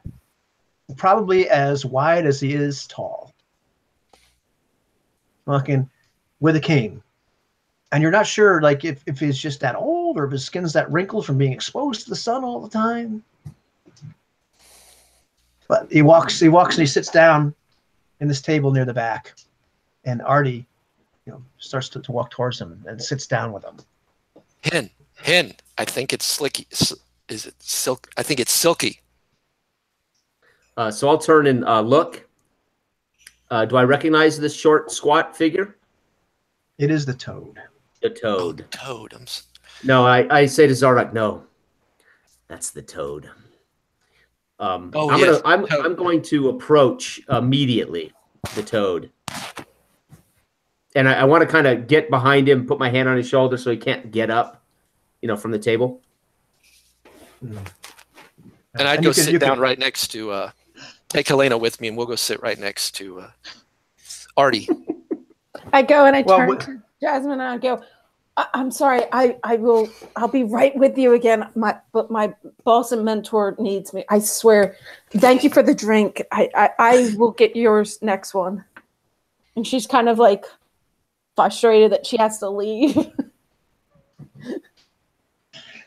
So, I mean, Jasmine is just looking really puzzled at this point, but lets you go with that kind of like hurt puppy dog look in her eyes at that exact moment. But my heart breaks. Yeah, but you can hear like Artie the Toad does this little gasp for a second with a hand on his shoulder, and looks back, and he's coughing. Oh, it's you. You didn't tell me what. Me. You didn't tell me you would. You didn't tell me you were having him involved in this. Artie's like, no, just relax, Toad, relax. It's okay. Yeah, it's all right, Toad, as long as your information is good. And then I kind of squeeze his shoulder. My information's good. Now stop touching me there, Squinty. I try to puff my chest out a little bit, and I look over at Jasmine, see if she's looking at me, and I kind of wink over at the bar. So Gus and Otis are actually sitting over another table. Artie has actually, just bought them a drink and pretty much told them go there and guard. And it's just out of earshot. You can kind of tell that's what Artie is about. He's not really letting him in on the whole deal. So okay. Artie's like, okay, when's this going on? What's happened? And so it's like, well, Silky's been here for a couple days now, and he's doing his usual thing, larger than life. He's staying over at the Oasis. And I was like, the Oasis? He goes, yeah, real posh, real posh hotel, way away from the darks, right in the middle of nightlife. And he's got like at least I never see him with less than 2 men. He's got those freaking lugs with him, sometimes 4. But so he's got some guards. But the rumor is the buy is supposed to happen tomorrow night. He's going to unload this thing and get the hell out of here. Well, the word is he's supposed to meet Akbar at the Dancing Queen. Akbar. And the Akbar Mazik. At the Dancing Queen. Yeah, the Dancing Queen. You think is that a nice place to take beautiful women? It's the most posh nightclub in all of Salazar. Yeah, and I'll tell you that one thing about it. That's a bad coffee up there, Toad. What's going on? What's the tea, Squinty? Those are some bad eyes you got there. Yeah, your eyes, my lungs. So how would you know of Silky being at the Oasis? It sounds too posh for you. Yeah, but I get contacts all over the city. Street urchins, kids, they watch. Nobody watches the kids. They're invisible. You give them a couple of coppers. You tell them, oh, look for this guy. You show them the guy. Where is he? Easy. So I kind of kneel down beside him now, squatting on my haunches, and I look at the side of his face, and I say, well, so what's in this for you, Toad? What's in this for me? You give me a cut. I don't want much.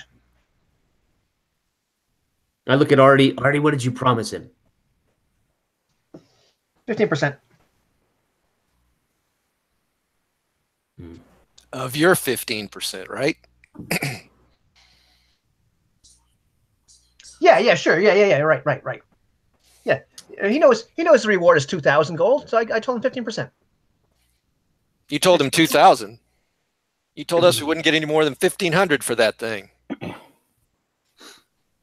1,500. I think 150 gold pieces is more than enough for what he's doing. What are you talking about? You guys trying to double cross me? I gave you good intelligence. You're just you're screwing with me. Toad, is that your real name? Because you look like a slug. He goes, is that your real eye? No, it's not. Take it out. Had it made. And Artie's like, oh my God, I thought it was the other one. He goes, I no way, you got 2 glass eyes? Holy crap, I swore it was the left one was real. At this time, I'm kind of even more mortified, and I'm kind of looking at Jasmine like mouth into her. And then Zardock puts it back and takes it out. Someplace else. Like, right. And at that point, everybody's leaning in, doing all this, and Helena can feel a hand on her shoulder. I kind of she smells the perfume that she smelled back at the bar, and realized that Jasmine just couldn't wait any longer. I was just like, and she leans over and she whispers in her ear. She does that kind of whisper where you could just her hair tickles your face a little bit, and you can just feel a little bit of her inhale and exhale, the warmth of her breath. She goes, what are you doing here with these guys? Let's go someplace else. Come on, sugar. I kind of turn around and I go, I can't leave him. He means a lot to my family. I can't leave him. And then she just remembers hearing something about Dancing Queen. Tomorrow, Dancing Queen. And she looks at him and winks. I'll be there. Okay. I'll be there too. I'll buy you that drink. I'm really sorry. And she's just kind of like can't even look up at this point. She's so humiliated. Right. Yeah, and so Jasmine walks away, but my character's just in awe, just like Helena, we have a job to do here. That's kind of funny at this point too, because as that little interaction went on, she got pretty close to everybody. She got pretty close to him. Yeah, she's gorgeous. Yeah, Hin is at this point. Hin is well, he'd be looking at her the whole time, hand on the Toad's back, and he'd be looking and watching this woman. I wouldn't be able to hear anything they're saying, but and of course, from this distance, although I'm blind, she's still beautiful. I just know she is. Yeah. I have to change the name of this broadcast to like a love triangle in the audience. Well, it can't be a love triangle if Jasmine doesn't love Hin. One night at the dancing. So that's the information you finally get from the Toad, is that the buy is supposed to go down. He's supposed to be buying from Akabar Mazik. You get a little bit more because Silk is Artie's like, well, what the hell is this guy? And he's a powerful chieftain, in the steppes outside of the city. You're not sure why he wants to buy this thing? No, Akabar. Oh, Akabar. I'm sorry. Yeah, Akabar is the powerful chieftain. He's the guy that has like a large amount of like nomads, kind of like warrior nomads, for lack of a better word. They're not unwelcome in society, but he's just a powerful warlord, for lack of a better word. We learned this from the Toad. From the Toad. Okay. Yeah. And, there's more like Artie just pushing him for more information, like who the hell is this guy, that sort of thing. Who all's supposed to be at the meet besides Silky? Do you know that, Toad? Yeah, Silky's never without at least a couple guards since I've seen him. He's probably gonna have a couple women with him, but maybe he won't be stupid enough. But he's gonna be the dancing queen. There's women everywhere there. So, but they're not gonna do it in the middle of the floor. I guarantee you. They're gonna have some kind of private room or something. The kids already tell me he gets private rooms all the time, but that's probably for something else, if you know what I mean. But Akabar, who knows how many people he's gonna bring with him. He's bad news. He's dangerous. He comes here all the time. He's good for spreading wealth among the city, but he's not a guy you want to double cross either. Is Silky always with bodyguards? Yeah, the kids tell me. Sometimes he's had as many as 4. Usually has a couple of goons hanging around with him. Does Akabar know Silky by sight? Do you know that? Oh gosh, I don't know that. That's a good question. So the meeting is going to take place just verbally tomorrow. How will they? Silky is a flamboyant one. Have you ever seen him? Have you ever met this man? I haven't. Hin, have you? Mm-mm. Mm-mm. Well, so you've definitely seen him from afar, at some point. You kind of know who the guy is. He is like this larger than life, like playboy. He's just always dressed to the nines. It's amazing that like he can actually pull stuff off because he attracts so much attention to himself. He's that kind of guy, Okay. So yes, Zardock, I know Silky. You do. Yeah. Toad, you know where Silky is right now? Where's he staying in the city? The Oasis. He's staying at the Oasis. Yeah. And he gives you the information where the Oasis is. The Oasis is close, not that far away, from where the Dancing Queen is. Both of them are like the really posh section of the city. Not so super far from where you are. I lean into Toad and say, Toad, if your information proves bad, we will find you. And you see this beautiful girl here, Helena. Yeah, I see her.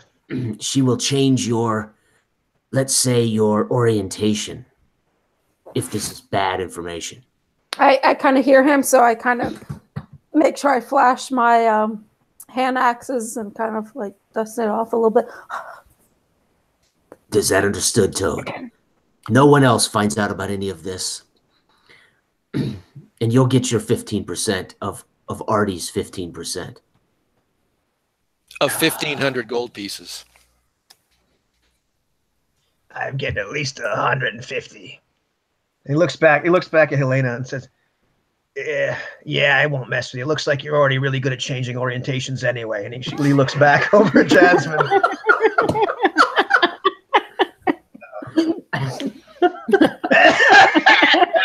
He starts laughing. That horrid, you know. And then I'm gonna kind of stand up from my haunches, and when I do, I'm gonna grab the back of his robes or jacket, and when I stand up, I pull him to his feet, and I say, "Now you can go home, Toad," and I'll kind of push him toward the door. And then I want to take his seat at the table. I think we should go take care of Silky. What do you think? I turn to you. I go, he really is a toad, isn't he? You just start laughing. And I was thinking the same thing. You know, what they say about great minds, or at least one. I was thinking the same thing. Maybe we take care of Silky tonight, and we spend tomorrow looking for another gem to sell to the Akbar. We can make out with twice the money here. I say, I don't care. As long as I can be there at the Dancing Queen tomorrow, I'm willing to take out Silky tonight. Helena, we have a job to do here. Any personal She kind of looks down rendezvous like, you're can right, wait. You're right. With the money we're going to make, you could buy 1,000 jasmines. I don't know. What a woman. But you're right. So it's not that late. It's not that late. This meeting took place, just at about midnight. So it's if it's 1 o'clock, probably about 1 o'clock. Nightlife in the city is starting to hum down just a little bit. I definitely would want to head to the Oasis. Oh, wait. What's Artie doing this whole time? He just sitting here taking this in? No, yeah, I think we should dismiss Artie. Yeah, I want to waylay Artie. Yeah, he'll get his take when we get our take. So we'd tell Artie. Conversation. Artie, we'd tell Artie. We will take it from here, Artie. Go away. And then we'd have the conversation about our real plan. Okay. Well, Artie's kind of a coward, so he disappears. I turn to them both, and I'm like, I know I'm not the smartest one, but what's the point of even paying Artie when he hasn't done anything for us? Who said we're going to pay him? Yeah, we're not going to pay anybody. That's right. That's why I want to get this done tonight. And she's just kind of like puzzled. Wait, but we just told them. All right, I won't question you guys anymore. I'll follow your leadership mentor. Hin is and then I almost say the word thief, but I think better of it. Right. Spell it out. Hin is a Thiev. He's a thief. Thebe. Who are you calling a Thebe? You rogue. I just forget which edition you are. My ears. So I thought you were a first edition thief. So at this point, so it's about 1:30 or so. By the time you finally get Artie to leave, he takes his Gus a notice, kind of follow him obligingly. Yeah, I think we should, to my party as we sit at this table, I think we should try to either find Silky and get either control of him or dispatch him, and then get the stone, and then we can decide what to do after that. I agree. That's fine with me. Being the almighty wizard, really magic user that I am, I have some spells that might help us to avoid bloodshed and keep this as quiet as possible. We just need to find Silky and let you case out his quarters situation and go from there. I think we're all thinking the same thing. We get the gem, we pocket it, we maybe find something that looks like a gem tomorrow in the market, and then make the sale to Akbar, and then get out of what's this place called? Salazar? Salazar. Yep. Salazar, yeah. Get out of Salazar as quick as possible. What say you? Agreed. I'll follow you to the end of the world. You know that. That's a little embarrassing to hear, but yes, Helena, yes, I always think of your father when you say those words, and I'm glad he survived that day. You didn't lose a father that day. Another day, but not that day. So, shall we go, my friends? Yep. Well, you're able to find out where the Oasis actually is. The Oasis is actually not that far away from the Dancing Queen. You have to follow the Dancing Queen to get there. Okay. And oddly enough, at some point, you kind of wait around the Oasis for a little while, casing the joint out, however. And it's not so long afterwards that you do see a man with 3 women and 4 guards, and you realize from a distance that I think that's Silky, and he's just dressed in like a ridiculous amount of finery. He's clearly done some shopping while he's here to try to fit in with the more local customs of what you should wear. He's wearing a little bit too much bling, but he's just suave. He's got every hair on his head is still in his head. He's got slick black hair. He's perfect. He's quite a dashing and roguish fellow, to be quite honest with you. He's a deal maker. Got rings on, a few rings on his fingers, and just strutting his stuff. And coming back from the Dancing Queen with a few people in tow and a few guards with them, and going into the Oasis. And you can watch them from a distance, unless you want to just ambush them in the middle of the night. And he goes. But I will elbow Zardak and whisper to my colleagues, Here he is. This is Silky, so we can all see this happen. Now, is this like a? Describe this hotel to me. I mean, is it like? Do we know if there's a courtyard? Can we see through the doorways he goes in? Is there a courtyard in the middle? Are these bungalows? Yeah, are these? It's a courtyard in the middle. It is one large actual structure, so it's kind of like more like a square, square-ish, like kind of some one. It's more a little bit more of a rectangle. Okay. So you're saying he's headed from the Dancing Queen back to his residence at the Oasis? That's correct. Yeah. Okay. Yeah. Hin, and I'm going to take my eye out, start rubbing it, and I want to cast invisibility on Hin. Okay. The real spell. Right on. And so how long is this going to last for him? Oh, that's a good. Hopefully long enough to do his job. That is, let's see. Spell lasts at most 24 hours. Okay. Wow. Huh, that's interesting. It says it lasts up to 24 hours, but it doesn't say what. Right. Okay. It ends if he attacks a creature or casts a spell himself. Interesting. Okay, we're going to go with that definition here. So you're invisible at this moment. Rubbing my eye and tell Helena, just he's going to go away. It's normal. Hin, as soon as he's invisible, I'm going to say, go in, follow him in, do your thing, find the gym. We'll be right behind you if you need us. Hopefully we can do this on the down low. I don't say a word, and I just tiptoe off away from them. Okay. As I enter the hotel doors, I'm going to look around for the manager, where the manager might be, desk or office. Right. There's. Go ahead. While I'm invisible, I'm going to try to get as much as much treasure as I can.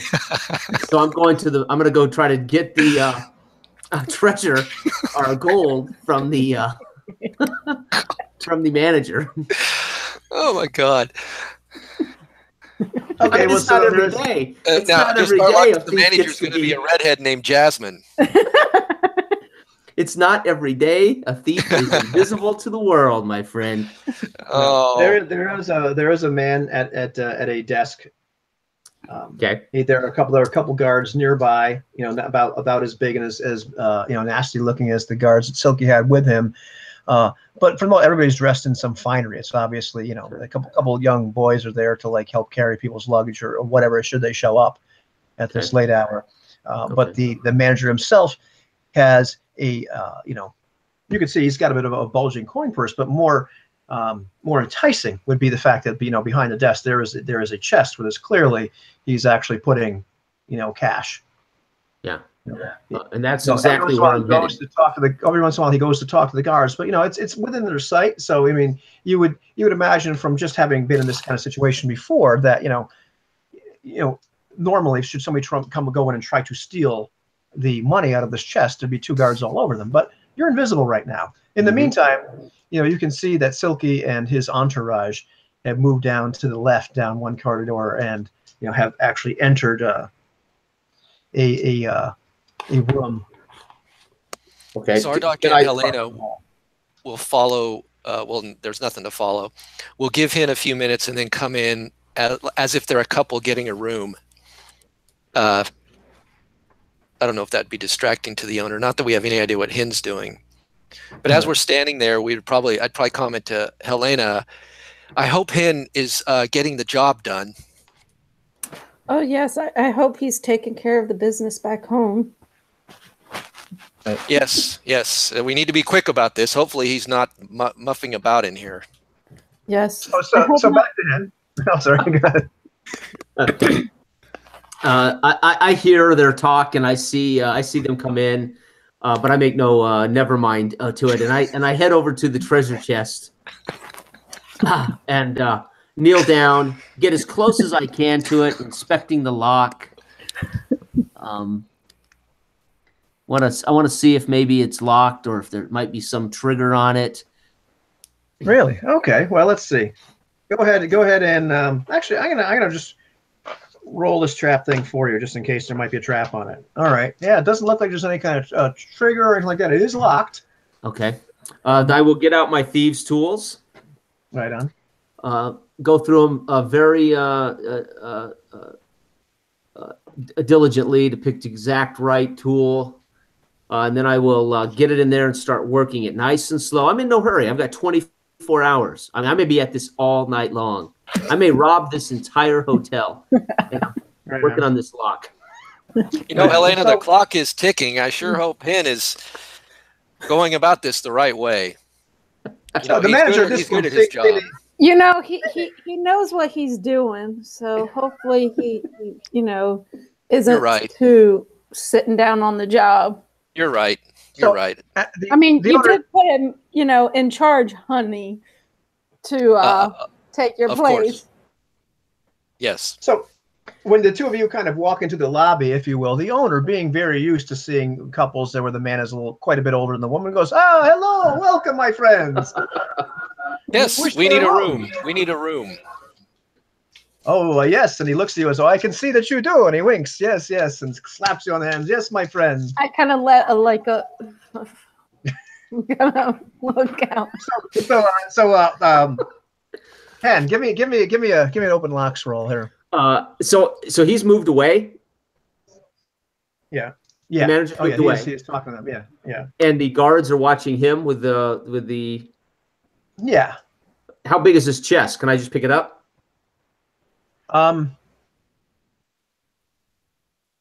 It's about, I guess, bread box size. So I think I would just pick it up and maybe stick it out. Maybe carry it with me down. Oh my God. I don't know if I'm gonna. Why mess around picking it? I think I may just carry it with me. Let me just double check here. It is not in their line of sight. Let me just double check and make sure. I believe this does turn invisible, but I don't want to make this too. Yeah, it is. I don't want to assume. Yeah. Okay. There we go. Absolutely. So, as long as you're maybe able to tuck this into your clothing somehow, so I'm assuming you can tuck it behind a cloak or whatnot. So you can actually have. Let's see here. He borrowed my winter blanket. That's why I brought it. I have 2 small sacks. So I might just drop it into one of my sacks and then secure that sack to my backpack. Okay, well, here's the thing. You can put it into a sack. Okay. It's like the size of about a bread box. It is effing heavy. Oh, beautiful. That's what I want to hear. You can carry this. You can carry this like this, you know. Okay. But it's invisible along with you. Okay. And it's not really because I will carry it around the counter, and I'll head down toward Silky's room. Okay. So the man. So you're walking down the hall, heading towards Silky's room, and the man has gotten the coin from Zardoc for the night's stay. He was enjoying yourself, and walks back behind the desk and goes, "Aziz, Habul, somebody has stolen the chest. What is the money?" And the two guys go, "What has happened?" And so now they're just talking like, "How could you let this happen?" So these three men are arguing. And if you can, where is the money going? The owner will kill me. The owner will kill me. I would move Helena and I away from this mess. And if you could see my face, but you cannot, I would be smiling as I walk away, listening to this, knowing they can't see me. And I will go to Silky's room. Okay. You get up to where Silky's room is, obviously where you saw him come in, and there is one guard standing outside. Good. One of those big burly guys. Good. I will. I'm going to go over. So what's on the far side? So if I come to the door, what's beyond the door? Right. What's beyond the door itself? I'm not sure about it. So if there's in the hall, there's a little bit. You're right. Yeah. Are there other doors? I mean, he's pretty much at the end of the hall itself. Okay. You know, there's no door at the very end, because that would lead to the outside. So he's on the right side door. There are other doors in the hall too. There are other rooms that you've passed.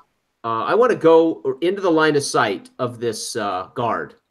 Right. And then I want to slowly set the sack down, and I want to slowly pull the sack off so this chest becomes visible to him out of nowhere. And when he comes over to look at it, I'm going to backstab him, I think. Yeah, the man gasps. He's like, just steps back and like kind of almost like crosses himself, and then he starts to look closer. Going in really closely to look. What in the world? Yep. And then I want to put a dagger right between his neck and his shoulders. Okay. This man is entirely unsuspecting. You are invisible. Mm-hmm. So I'll tell you what. At this point, roll with +8. +8. Yeah. Just 18. 10 + 8, 18. Okay. And roll me some thief damage there, buddy. Let's see. That's a dagger. So die 4. Double twice. I rolled 2 die 4, right? So 2 and 3. So 5 total. So you hear that grunt that a man makes, and he just kind of collapses to his knees. Okay. And you can hear a little bit of that gurgling as he finally just like collapses over the chest. And I'm going to leave him lying on the chest there. Then I want to turn to the door and check, see if it's locked first. Okay. You are no longer invisible. Oh, right. I don't know that. I literally didn't remember that. So I don't know if I know that. Right. Well, because I intelligence. Roll an intelligence check. How long have you been doing this? What if Helena and I were walking down the hallway and saw him appear? I have 17 intelligence. As soon as he killed 13. 13. 13. So you do notice? Did you notice that thing after you stabbed him? He was like, you see your hand. You're like, oh shit! Right, I totally forgot. Well, in character though, Hen may have never been invisible in his life, so this might be. Trust me. The amount of times I've done that, as a gamer, this is out of character discussion. Where I was like, oh crap. Yeah, so you're visible, right? But so Hen wouldn't have known that anyway. He wouldn't have known that he would turn. So yeah. Well, let's anyway, see. so I realized I am still going to check the lock on this door if it's locked. Right. Okay. Well, at this point, you're checking the lock on the door. Okay. and Zardock and Helena are like walking down the hall, and you see all of a sudden like there's a body slumped over some kind of object, because the hallway is rather long, you know, and you know there's a perfectly visible mess around the door, which is not locked, by the way. Oh, okay. So you can do that thing where you can turn the handle just a little bit here and there, and you could tell like, well, this isn't locked. This is wide open. Yeah. So I'm gonna open it and push it open. I look over at Zardock. What I turn to happened? Zardock and whisper, "Well, we know he was doing his job, honey." Obviously, Hen, I can see you. And I can hear you. I put my hand on my my warhammer, and I proceed into the room. Is it dark? Is it lit up? Torches, candles, lamps. The room is relatively dark. Okay. I would grab Helena and say he's going to need our help, and move towards the door at least. You realize this is a suite that you've gone into. Mm-hmm.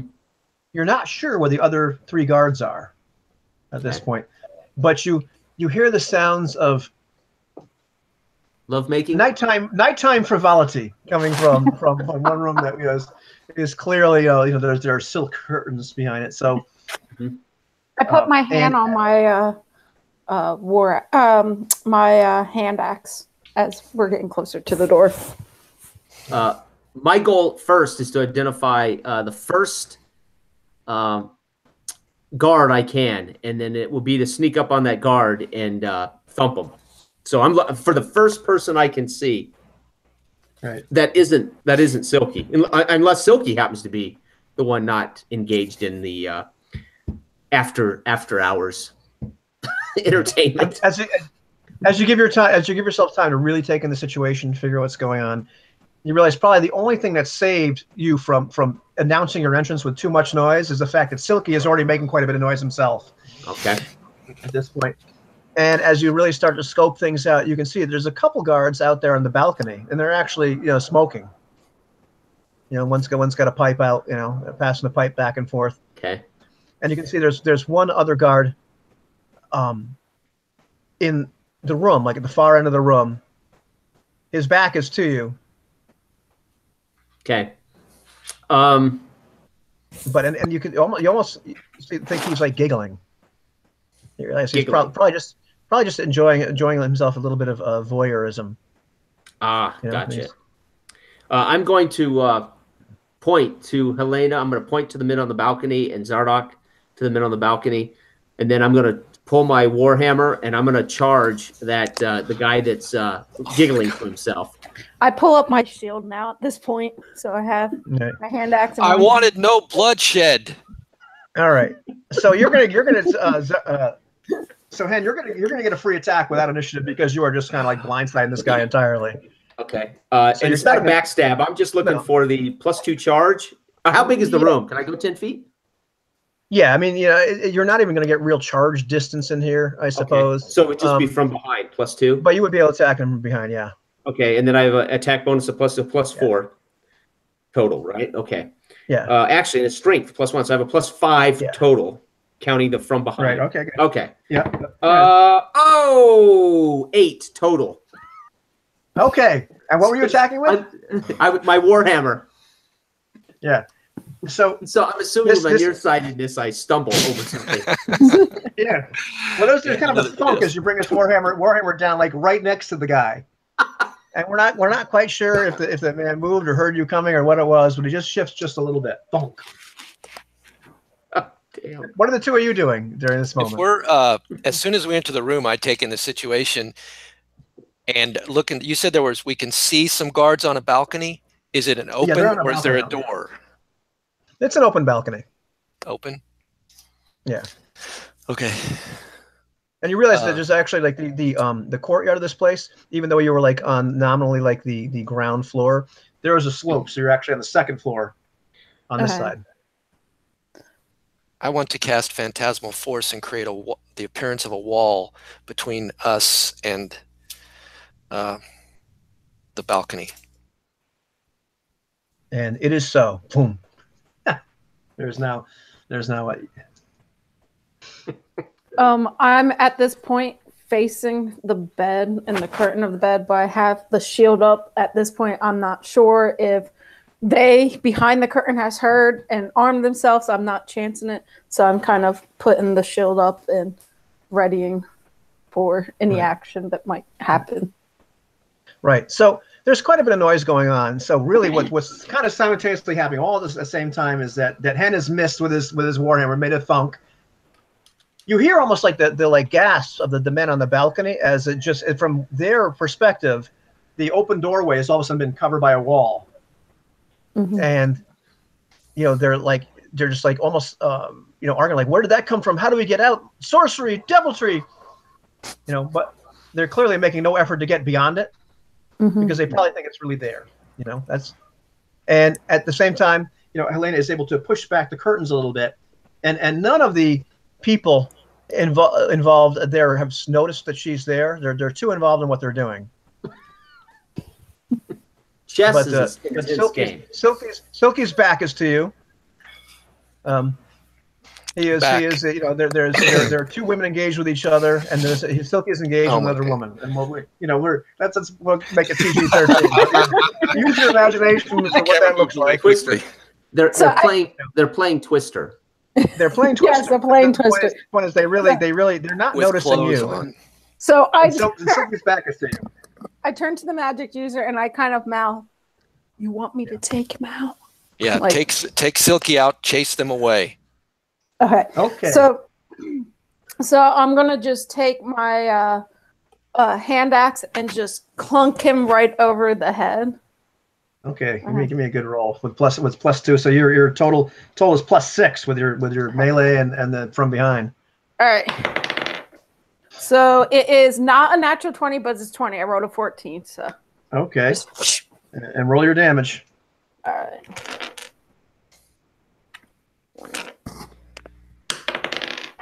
Three. You clunk him on the head. He collapses. Nice. You think you've dented his head in. Yeah. The women begin to scream. At this point, the man next to Hen turns around, and so Hen, you have to roll for initiative with this. Oh, okay. Dexterity +2, so I have 4 total. All right. Okay. Hey, Here's a 2. 3. I got a 3 because I want to cast a spell here. All right, Helene, you might as well roll initiative. All right. I got it. Oh. I got a 1 because I got a 2 -1, so 1. Yeah. All right, so my guy is on a 2. Helena's on a 1. Hen, what'd you have? Total 4. I had a 4 too. Okay, right on. So who's got the higher dexterity here? It would be. I have 16. Yeah, that would be Hen. Okay, Hen, you're first. Go ahead. What are you doing? Where is this guard in relationship to the balcony and the other 2 men? My goal would be away. Okay. And there was also, what's your intention here? I wanted to grab him, spin him around, and try to flip him off the balcony into the other 2 men and off the balcony. That would have been my but if I'm too far, I wouldn't try it. Yeah, well, I imagine as you're looking back and forth, you're like, where the hell did the balcony go? Where's the doorway? Oh, okay, right. So it's blocking me too.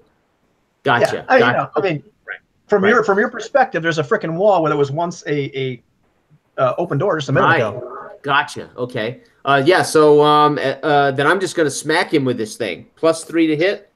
Smack him with my warhammer. Oh. 15 +3, 18. Okay, go ahead and roll damage. And I got a +1 for my strength to damage. 4 total. 4 total. Yes. You give him a good clunk. Good. Nice. He's right. He is winded. He's winded. He looks like he was within an inch of his life. Okay. Right on. So Zardock, what are we up to? Zardock is going to cast a shield on Hen, just in case, and then run in the other room where slits. What's his name? Silky. Silky is okay. Yeah.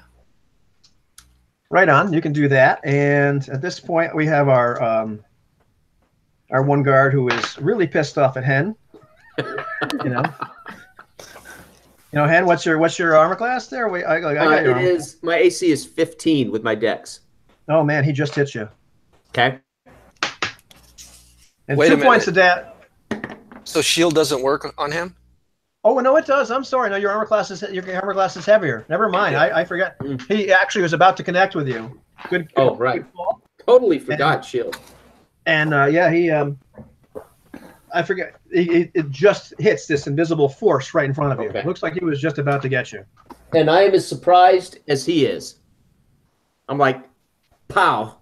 And then of course when he doesn't hit me, I'm as surprised by that as the guard is. Right, and so Hen, you actually have +3 versus melee and +6 versus missile weapons right now. Okay. And this gotcha. this goes on for a full 8 rounds. Okay. Fantastic. Okay. So it's Helena, right? So Yeah, and Helena, you're in a room full of screaming women and what looks like a very dead man. Shut Naked. him up.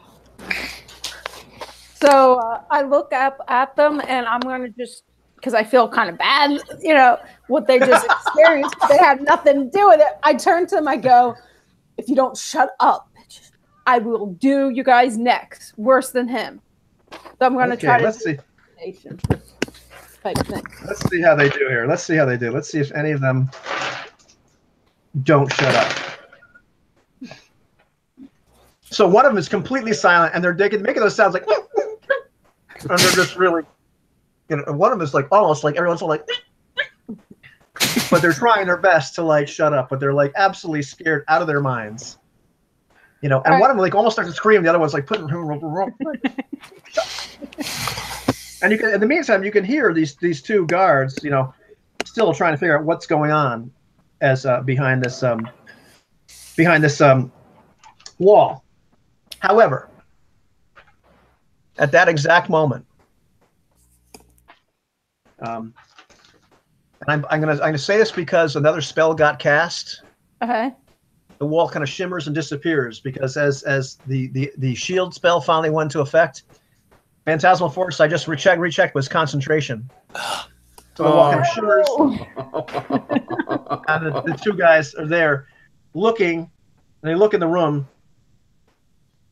And they both pull out short swords or scimitar looking short swords, and rush in. And I will give them. They will have an initiative roll. Well, they're on 2. Okay. Oh, are we starting another round? Another round. Roll initiative. All right.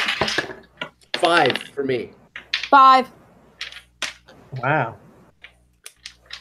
And that's with the negative. Right on. That's unbelievable. And Zadok, 4. where are you at? Okay. Well, you guys actually all get to go first. Hen, you are first. Hen. So I'm going to use my Warhammer to do a non-killing blow on this last guard. I just want to knock him out. Gotcha. Okay.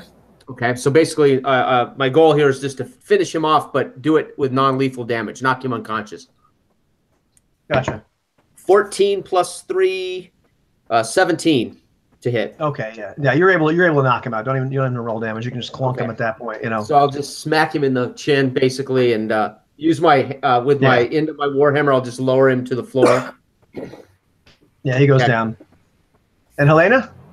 I want to turn and see the first guard that's like now coming towards us, and just throw my hand axe at them. Right. Go right ahead. It is a 14. A 14. Okay, well that hits. Go ahead and roll damage. I believe that's it. Sweet. You can add a strength modifier to that because you did hurl it. Hold on. Just dropped it on the floor. Hold on. Let me. It is a 5. Nice. That is a 5. Yeah. So this man like falls backwards with a hand axe right in his forehead. Oh, nice. Nice. And so you are, because you're a mighty fighter, you can still get you've just killed one of your enemies. You can chop till you drop at this point. So All right. So I take out my second and last hand axe and throw at the other guy coming. That's badass.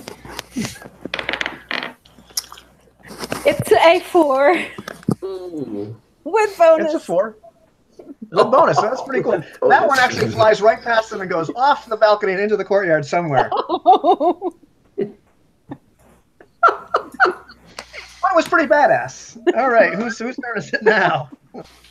I think it's mine. Oh, Zardak's turn, yeah. Yeah. Okay. Realizing As you remember what your master told you, never stop concentrating. Realizing that and seeing Helena rush out to aid Hen, I am going to run further into the room to get away from this and basically start rifling through the room looking for the gem while they're fighting. Okay, right on. That is a reasonable course of action. Yes. And the other... and let's hope he doesn't keep it where the sun doesn't shine. Well, you'd think if his last act would have been to let it go. Yeah. This other guy actually randomly goes to try go for Hen. At that point, grabs his sword and just like whacks it, and like it just slams right off your shield. Okay. You know, at that point, and let's see how he does. Okay, he makes it. All right, next round. Oh, next round. 3. 3. 7. I got a 7. 3. Okay, right on. And let's see what our guy has. He's a 2 again. So go ahead, Hen. You are first. I'm going to draw my hammer up, and I'm going to use my 13 charisma, and I'm going to suggest to him. I'm going to point to his dead boss, to his dead buddy, and his other dead buddy, and I'm going to say, off the balcony. I'm going to basically suggest he just get out of here. Jump off the back balcony. He takes offense to this. He tells you to go. Tells you to go screw yourself. Okay. In a very colorful way. What? You idiot! Okay. Okay then. So Zardak, I guess you're next because you've got a 3 and higher dexterity, so you're rifling through things looking for the gem. Is that the idea? Yes, in the room. In the room, which room? The bedroom or the? Well, where she killed Silky, where the women are. Okay. Yeah, so you're rifling through all kind of stuff. The women are still making like little sounds, like going through various effects that he has. All right, and I guess Helena, it's your turn. Is there a way while they were having that like conversation of trying to jump off the balcony, a way for me to get behind the other guard and attack him? Not entirely behind, but I give you a +1 for like him being distracted for a second. Okay. Yeah, I just want to make a clean just chop at him. Go ahead.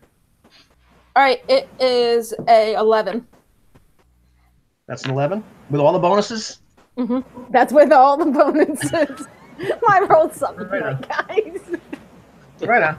But no, he is not wearing armor, so that actually hits. So. Oh, nice. Okay. Sweet. All right.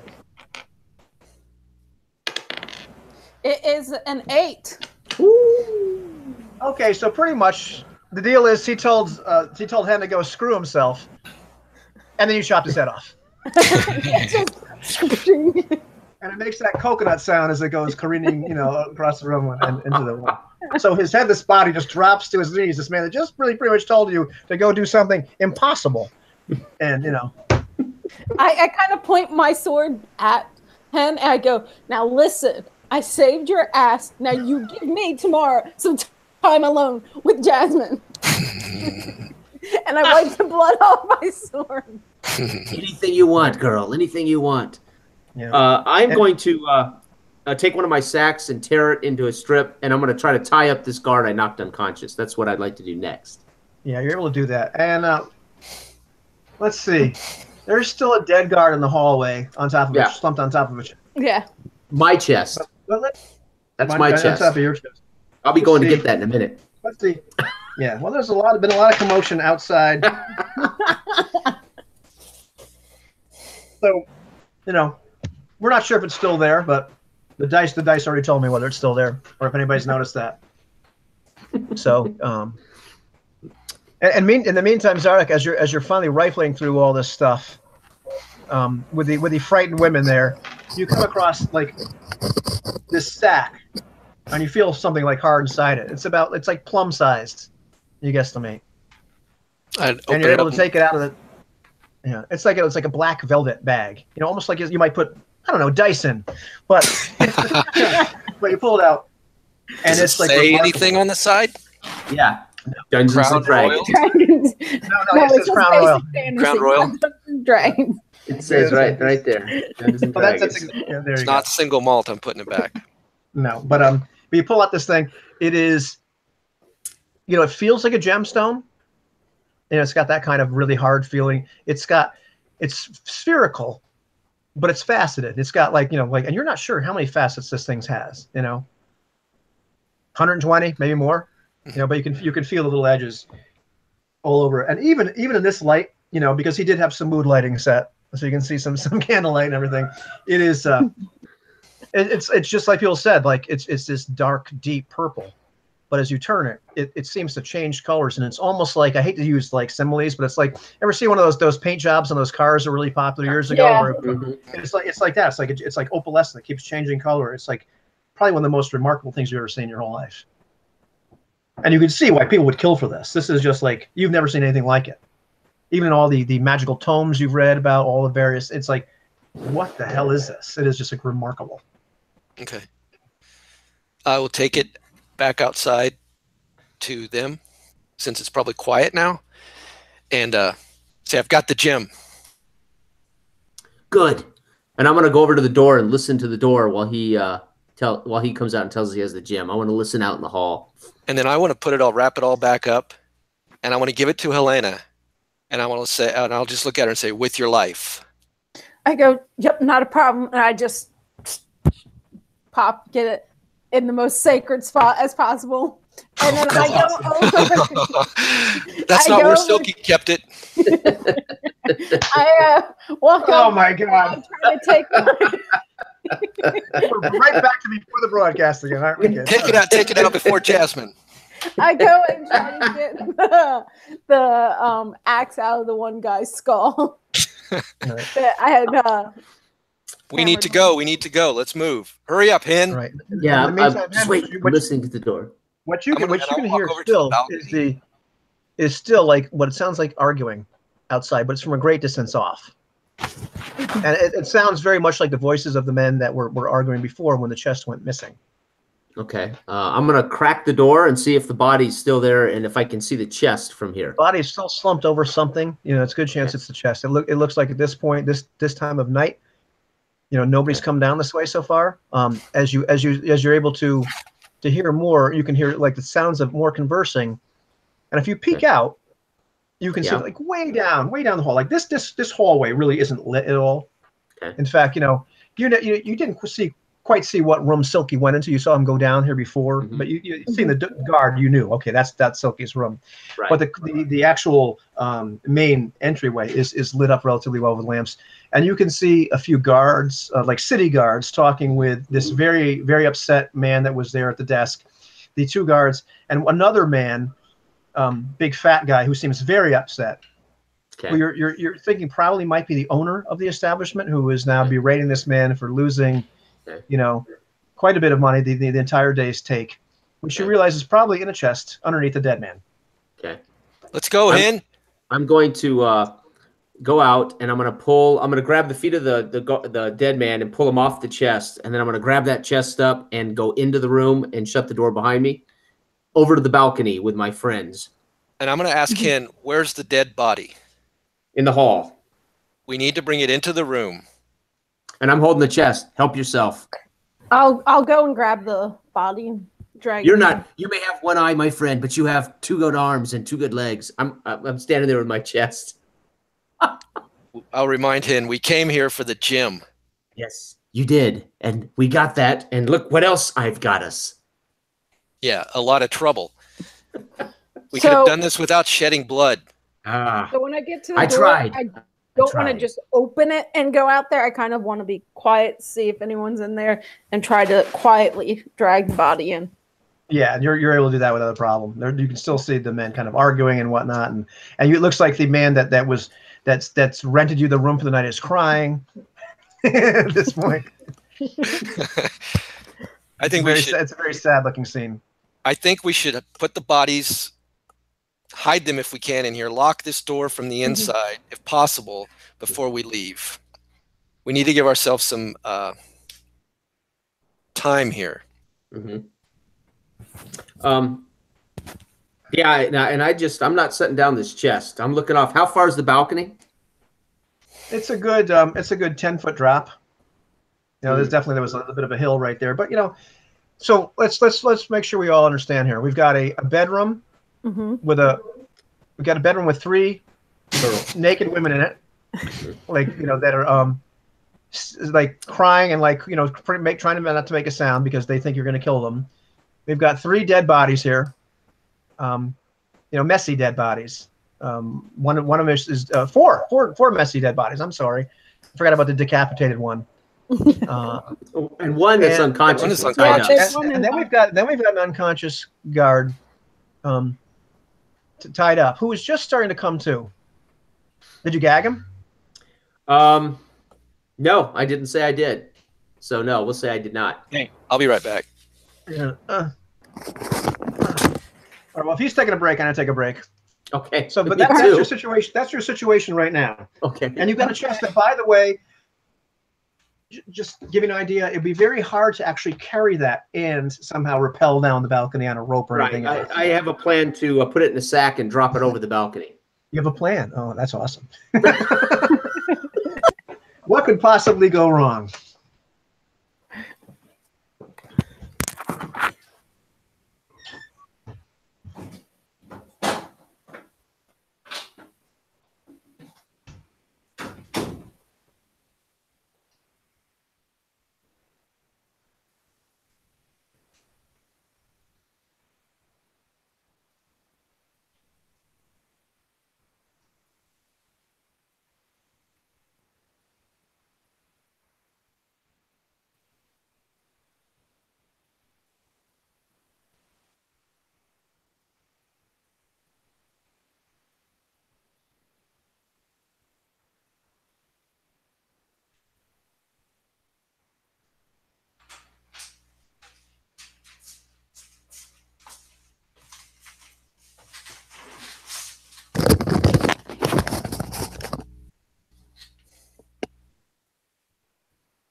What could possibly go wrong?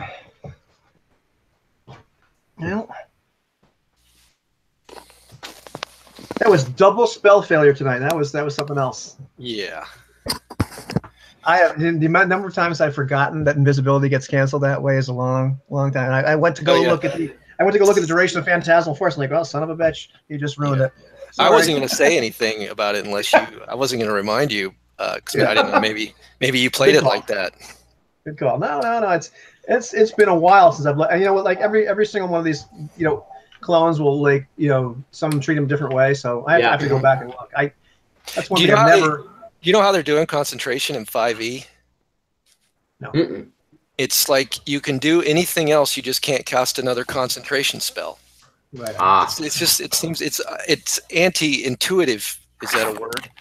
Yeah. It just seems so non-intuitive to me. When I play, or when I DM or play, it's like concentration spell, and then I can cast a bunch of other spells or do stuff as long as I don't get hit and take damage or cast another concentration spell.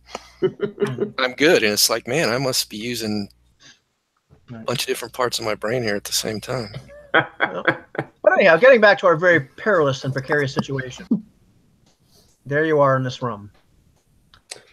Well, I'm not too worried about. Hen literally would be putting this chest into his second small sack. I would tie my belt pouch to it, and I would start to lower it down and drop it as short as distance as possible, and then I'm going to leap over this balcony outside. That would be really what I'm about. I don't have time to worry about all these people. I want to be on the ground and running. That's what thieves do. They don't wait around to dot I's and cross T's. Okay, so the deal is you're lowering this down like on a rope or something? Is that the idea? No, my belt. I'm using my belt pouch belt. I'm sure it's called the belt pouch. Yeah. So I'm trying to just gain as much as I can. So I only drop it maybe 7 feet, 6 feet, as opposed to 10 feet. Okay, you're dropping like the chest itself. Is that the idea? Yeah, onto the ground below, and then I'm going to leap over.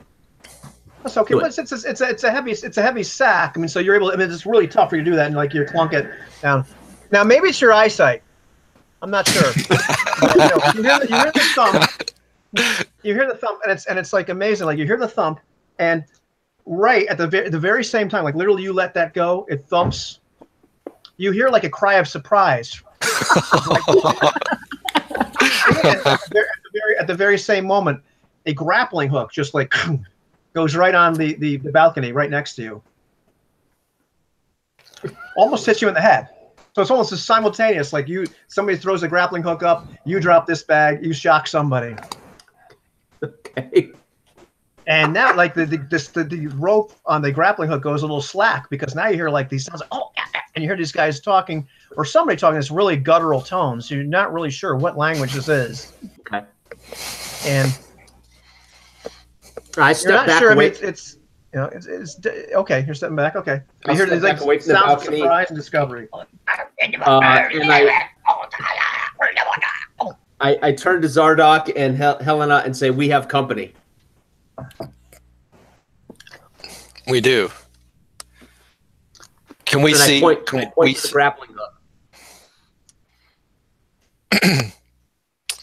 So can I see the grappling hook from like where I'm at, like because I'm standing not on the back? Can I go over and just like toss the grappling hook back down? Yeah, the rope has actually come kind of slack, so you can grab it and you can toss it back down. I'm just tossing it back down and go, problem solved. We can go to the front door. Forget about the chest. And at this point, then you hear like more like it's like more shouts of like surprise and dismay. And this really guttural, Ken literally looks at her and says, "We could have used that grappling hook to get out of here." I'm gonna go over and look over now and just see what's below if I can. Okay. Because at this point, I don't want to go out the front door. It's dark. There is enough moonlight that you can see. I mean, you can't make out too much with your incredible vision, but there are like you can see like 3, 4, maybe 5 like shadowy figures down there. Enough to break my fall. Enough people to break your fall? Yeah. You might be able to jump on top of them. I don't know. I'm gonna find out. I'm going over the top. Ask Paul. I'm gonna try to come down right on top of them. All right, so Hen, you leap and you land on top of one guy that's like, and now you're much closer to them, so you can see they're all kind of wrapped up to the point where like with turbans and robes, and I want to call it a burqa, but like everything but their eyes is like obscured. Okay. And am I on my feet? Am I on my feet? Well, let's see. Go ahead, roll me a d6 and roll odds, man. D6. 1. Oh, so you are on your feet. You knock this guy over. You're on your feet, and the rest of those are just surprised and they're shouting. And, well, I'm going to do what I do best. Run. Okay, so what are you guys doing? Well, Zardoc, having witnessed his ever faithful, completely professional and competent friend. You know what they say about thieves, don't you? There's a whole book full of that. He's going to go in the room and give each of these women 5 gold pieces to get dressed, leave, shut up, nothing happened, go away. And then go get Helena, and say, I think we've finished. So let's check out, shall we? And then go back like we were a couple walking down the hallway and out the front door. Sounds like a plan to me. All right. So you walk out, you know, the young women are like just shaking and trying to put their clothes on. And walking down the hall just a couple of paces, you can see the arrows just hitting the guards, the city guards, and the men there as you know, the bodies start to hit the floor as they're being shot by somebody. Turn around and go the other way. What way would that be? I guess we're going back to the room. Back in the room, like in the movie. You go down the hall, something bad happens, you go right back in the room. Exactly. I think I saw this in a Steve McQueen movie once. Yeah, you run right back into two of these women who let out these like muffled screams, like, woof, you know. I'll just push them by me and say, "You better hurry! You better hurry!" Okay. Go back in and shut the door and lock it. I start trying to like move some furniture to put on against the door. That way it gives it a little bit more, you know, cushion in case. So two things happen at this point. You close the door behind you. You push these young ladies out into the hallway. Helena is putting furniture in front of the door. You can hear the scream of at least one of these women as she realizes that she's seeing more murders in front of her. Or, you know, God knows what else is coming. And you also like see like this time like another grappling hook come up on the wall. Okay. This time the rope is taut. You can somebody's climbing up. I know I've used all my spells, but I think I can cast invisibility on Helena and I again. I want to try. On two of you. Okay. Let's see. I want to hold her I want to hold her close. Get in the corner of the balcony, out of the way, and cast invisibility. Okay, give me a saving throw versus magic. No. Here come the chickens. Let me see what it is. Yeah, like I said, here come the chickens. Great. I rolled a 6. Roll me a d6 and let's see how badly this fails. Uh-oh. Oh fuck! I mean, shoot, 6. So let's see if anybody is actually chasing Hen at this point. Okay, there is one guy chasing Hen. Okay. Down the street. Okay. And you realize that there's a couple figures come up over the balcony. And as soon as they come over the balcony, they almost jump back like, oh! And you realize they jump back because both Zardock and Helena are like just surrounded by this incredible glow of light. Like they're just like beacons, like here we are. I cast visibility. Yeah. Invisibility. And they're shouting. Even I can see them out of the corner of my eyes. Yeah. And these are about like man size. They must be men. They have to be. But all in like a bunch of robes. But you realize like as you can see their eyes, but you can see just like little tufts of hair poking out too. But it doesn't look like human hair. I would just tell Helena it's time to go, and then over the edge. All right, I follow behind. Just.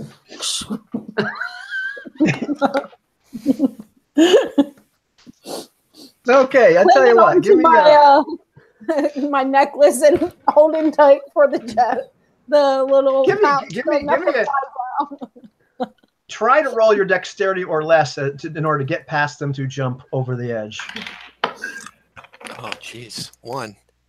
Nice. Well, I rolled one less, so it's 13. 5. Okay, good. 14 dex. 5. So you actually succeeded. Oh my god. Okay. Yeah, I know. I was worried. This time. So you're able. They're dazzled. I suppose is the best thing. You're able to push past them. You actually pass another one that's going up on the rope. You notice there's a sack on the ground with a broken chest.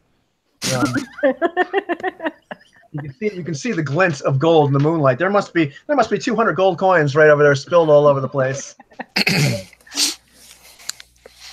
And taken off. Okay, you're taking off. and you're like just these unbelievable beacons running down. You know. Now, are we aware? I mean, is this? Oh, it's like, unbelievable! It's unbelievable. You can see it's Like, clear. I feel like light bulbs. You're like light bulbs. Even I can see you. The shocks of people as you're running past them, like you pass by the drunks, like just like on the against the building. Do you see that? Oh, and like one guy, you can tell he just looks at the boss like and just I'm not gonna do that anymore. I'm gonna clean up. What was the name of the lady who had the crystal ball? Olga. Madam Olga. Olga. As I'm running, Madam I'm Olga. gonna. So go ahead, make. Go ahead. What'd you make a what? No, please. Tell me what you're gonna play. Tell me what you're yelling. I'm yelling, stay away from Olga. She does this. Stay away from Olga. She's a fake. Now you're slandering a good woman's name? My God. So give me that roll versus save versus paralysis there to see if you manage to escape this one guy. Me? I'm sorry. You. Yeah, you're the only one being pursued I failed. Oh, 16. so far. 11. Okay, you actually made a saving throw. Okay. Well, these guys haven't actually started chasing you two yet. Uh-huh. So you 16. actually managed to give this guy the slip. You give this guy the slip. Oh, nice. You two, on the other hand, are just running through the streets like bright lights. After a while, So I imagine that I kind of step into the darkness as he runs by, yeah, and then I see these two glowing people run by. right. Yeah, you can see them, and they're just like unbelievable. It is uncanny what they look like. I'm like, oh, I know those guys. I can see. And finally, after about an hour, light. after about an hour, the glow fades. And so it's about 3 o'clock in the morning, 4 o'clock in the morning. 3 o'clock. It's still pretty dark. So there you are. I'm actually standing in the dark, breathing heavily, sweating, pulling my hair back off my shoulders, making sure my hair looks good. And I'm thinking about that sack of coins. I don't remember seeing my partners running with that sack of coins. I'm debating on going back for the chest. Chest is broken, Hin. The gold was scattered around. I want to make sure that I didn't lose my necklace first, because that's a priority. And I want to make sure I didn't lose the coin, the pouch holding the sphere. Right. No. Yeah. Your necklace is still there. The pouch of sphere is still where right where it should be. All right. We have the gym. It's what we came here for. Right. I say we attempt to make the sell. And everybody can roll me a save versus spells. No, Success. 9. I made it. Okay. I did not. You did. Nope. All righty. The Elena and Hen, you start to hear this kind of like voice in your head. And you just feel like compelled to say, come to me. And your head's just like almost automatically turn down this alleyway. And you can see this kind of shadowy figure down there. And I'm going. Yeah. I follow him. Hen, Helena, what are you doing? Where are you going? That's the wrong way. You don't hear that? Hear what? Is it a female voice or a male voice? Can we tell? It is female.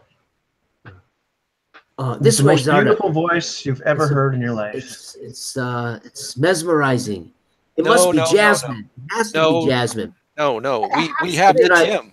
I actually start to jog a little bit toward it. It's in my head. I'm seeing Jasmine at the other end, waiting for me.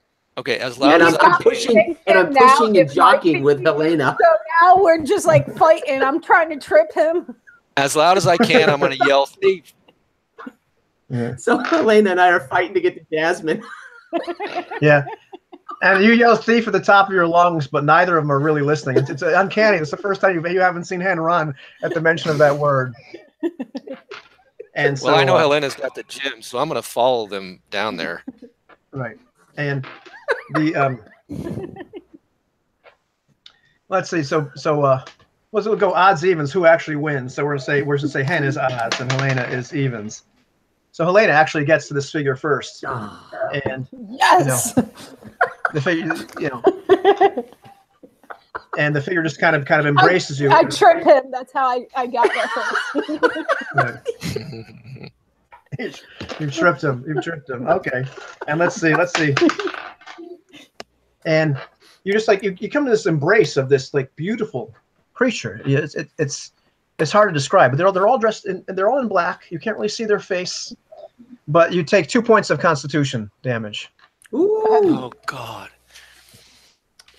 And it feels wonderful, but it is like sucking the life out of you. Helena, come back. Hen.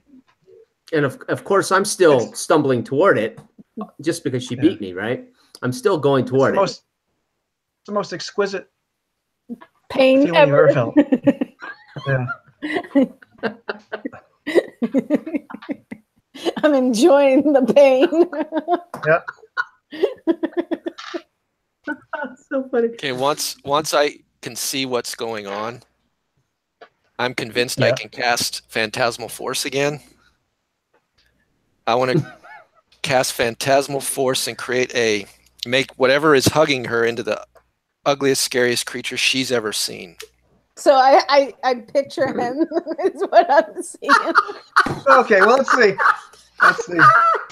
Go ahead. You give me a saving throw versus magic. Who, me? You want me to roll? Is that what you were saying? No, I want our wizard here to roll a saving throw versus magic. Oh, me, okay. Yeah, absolutely. Let's see what it is. Yeah, I see him. Oh, God. 20, natural 20. Natural 20. And Yes, so sir. the spell is broken. Yes. And this beautiful creature, this temptress of the night, turns into him. And you push him like, ah! What was I doing? Stopped. I'm like, what kind of sick joke is this? You're not even funny. So in the meantime, Hen, what do you do? Hen starts hugging himself. You see yourself. Exactly. You see I yourself grab before that. a hold of this beautiful, yeah, right. The only thing ever greater than Jasmine myself. Yeah. Helena, Hen, Alrighty. come on. Stop fooling around And with yourself. yeah. Hen, you actually just take 3 points of Constitution damage. It's just like, and it just, oh God, baby, that is good. Okay, so I'm now at +0. I've lost my +1, which means my hit points go down what? By three. You know, 1 per level. Yep. Hold on. Because you were applying a Constitution bonus every time, right? Yep. Okay, so my hit points are down, and I'm pretty pretty thrilled. Broken for Helena, but you see Hen hugging himself. Brother, where have you been? I'm going to tell Helena. What does everybody else do? Because he is helpless at this moment. Helena, that thing needs to be taken out. At this point, I'm ready to just like. Which one? That's exactly what I was thinking. Oh, the ugly one. I'm like, they're both ugly. So the way I see it is. We almost had diet root beer all over the monitor. So yeah. Because I know that my mentor would hate if I killed the thief. So I take my sword out and I use the blunt side of it, and I just swing towards both of them to see if I can knock down either one to separate them. Give me it's a hit roll there. A 1. Oh my Natural God. 1. A natural 1. That is awesome. All right. And you're using the blunt end. I'm using the blunt end. Okay, well, actually.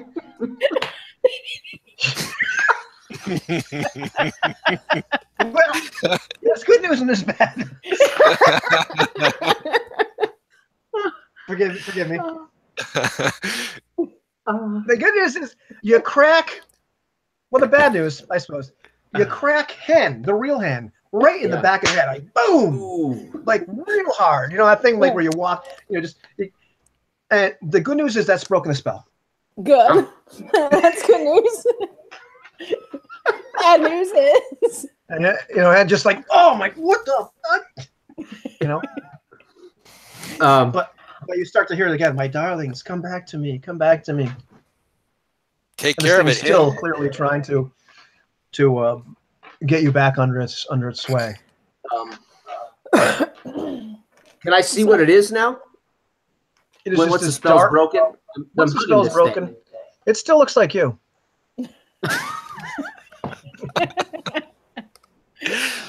Until he lets go of that concentration, it just looks like it. Please, so you see this head of this man was flowing golden locks and this big bald spot on top. But Zardoc doesn't know the spell's broken as far as not hearing the voices. No. So he's keeping the image up. Right. I'm so beautiful. I said. You can't tell which one's him.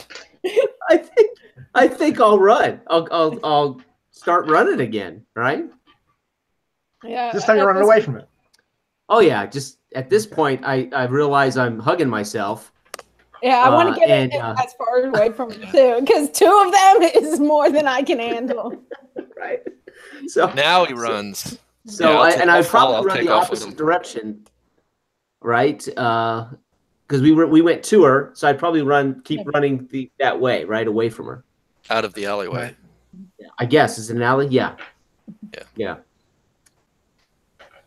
Okay, well she turns or he turns towards Zardoc. You start. Let's see. Roll. Give me a good roll versus magic at this point. Give me another saving throw. Because at this point it's just putting. No, Zardoc. It's just putting all of its attention. Fail. Uh-oh. So, well, 2 things happen. It no longer looks like hen. That's good. Once again, this dark feminine figure. But man, that's you hear this voice. It's the most seductive thing in the world, and you just can't help yourself. You start walking towards it. Yep. So hen is running away. Helena is still in the alleyway, I presume. Yeah, I've turned towards to leave, but now that I'm seeing my mentor coming towards me, I'm kind of wanting to like push him back. Like, no, I must go to her. I must have this. She's so beautiful. Why are you stopping me, Helena? Is there a way I can go ahead and try to knock him out to drag him out at this point? You could. That's what I think I'm going to do, because I know the power of this lovely being. So I don't want my hero to be affected by it. So as he's coming forward, again, the brunt end, I want to just hit him with the sword so I can drag him out. Go ahead. You can probably hit him with the butt of the sword pretty easily. Oh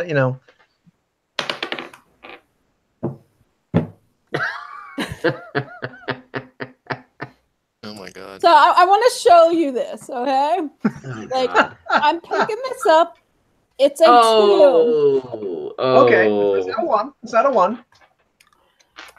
But you miss, and you do that. You actually, he gets by you. Like you just managed to at that point you're so focused on doing that he gets by you, and he's getting right into the embrace of this creature. So once you touch it, you actually end up taking 2 points of Constitution damage, Zardoc, as you just touching it. You get it's like, oh God, that is so good, as it's draining. I shout out Hen's name and panic. Okay. Hen hears this, and he can tell from her voice this is serious. So he stops, slides on the gravel street or on the sandy streets to a stop, and then I'll turn around and look back, seeing now Zardoc hugging some creature that wasn't me. Yeah. And I'm going to draw my warhammer, and I don't know how far I am, but I'm going to charge right at this thing. Okay, it's going to take you at least a round to get back there. Helena, what are you up to?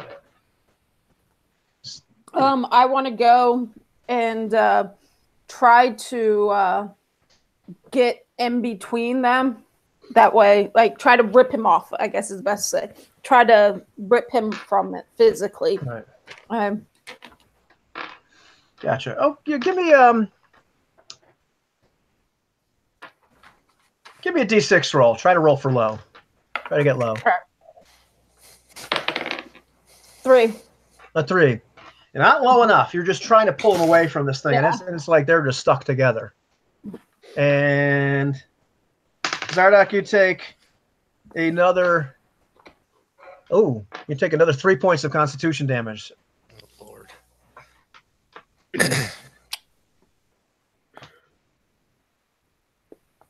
At this point, Dan, you can get up. You can get up to where the two of them are, and as you see them in this embrace with this thing. Okay. Yeah, I'm just gonna go full bore charge with my from behind. So what would that be? Plus attack bonus from behind, +2, +5 total to hit. And I'm just gonna try to. I'm basically gonna run by, and as I run by, I'm gonna try to smack it in the back of the head as I'm running by.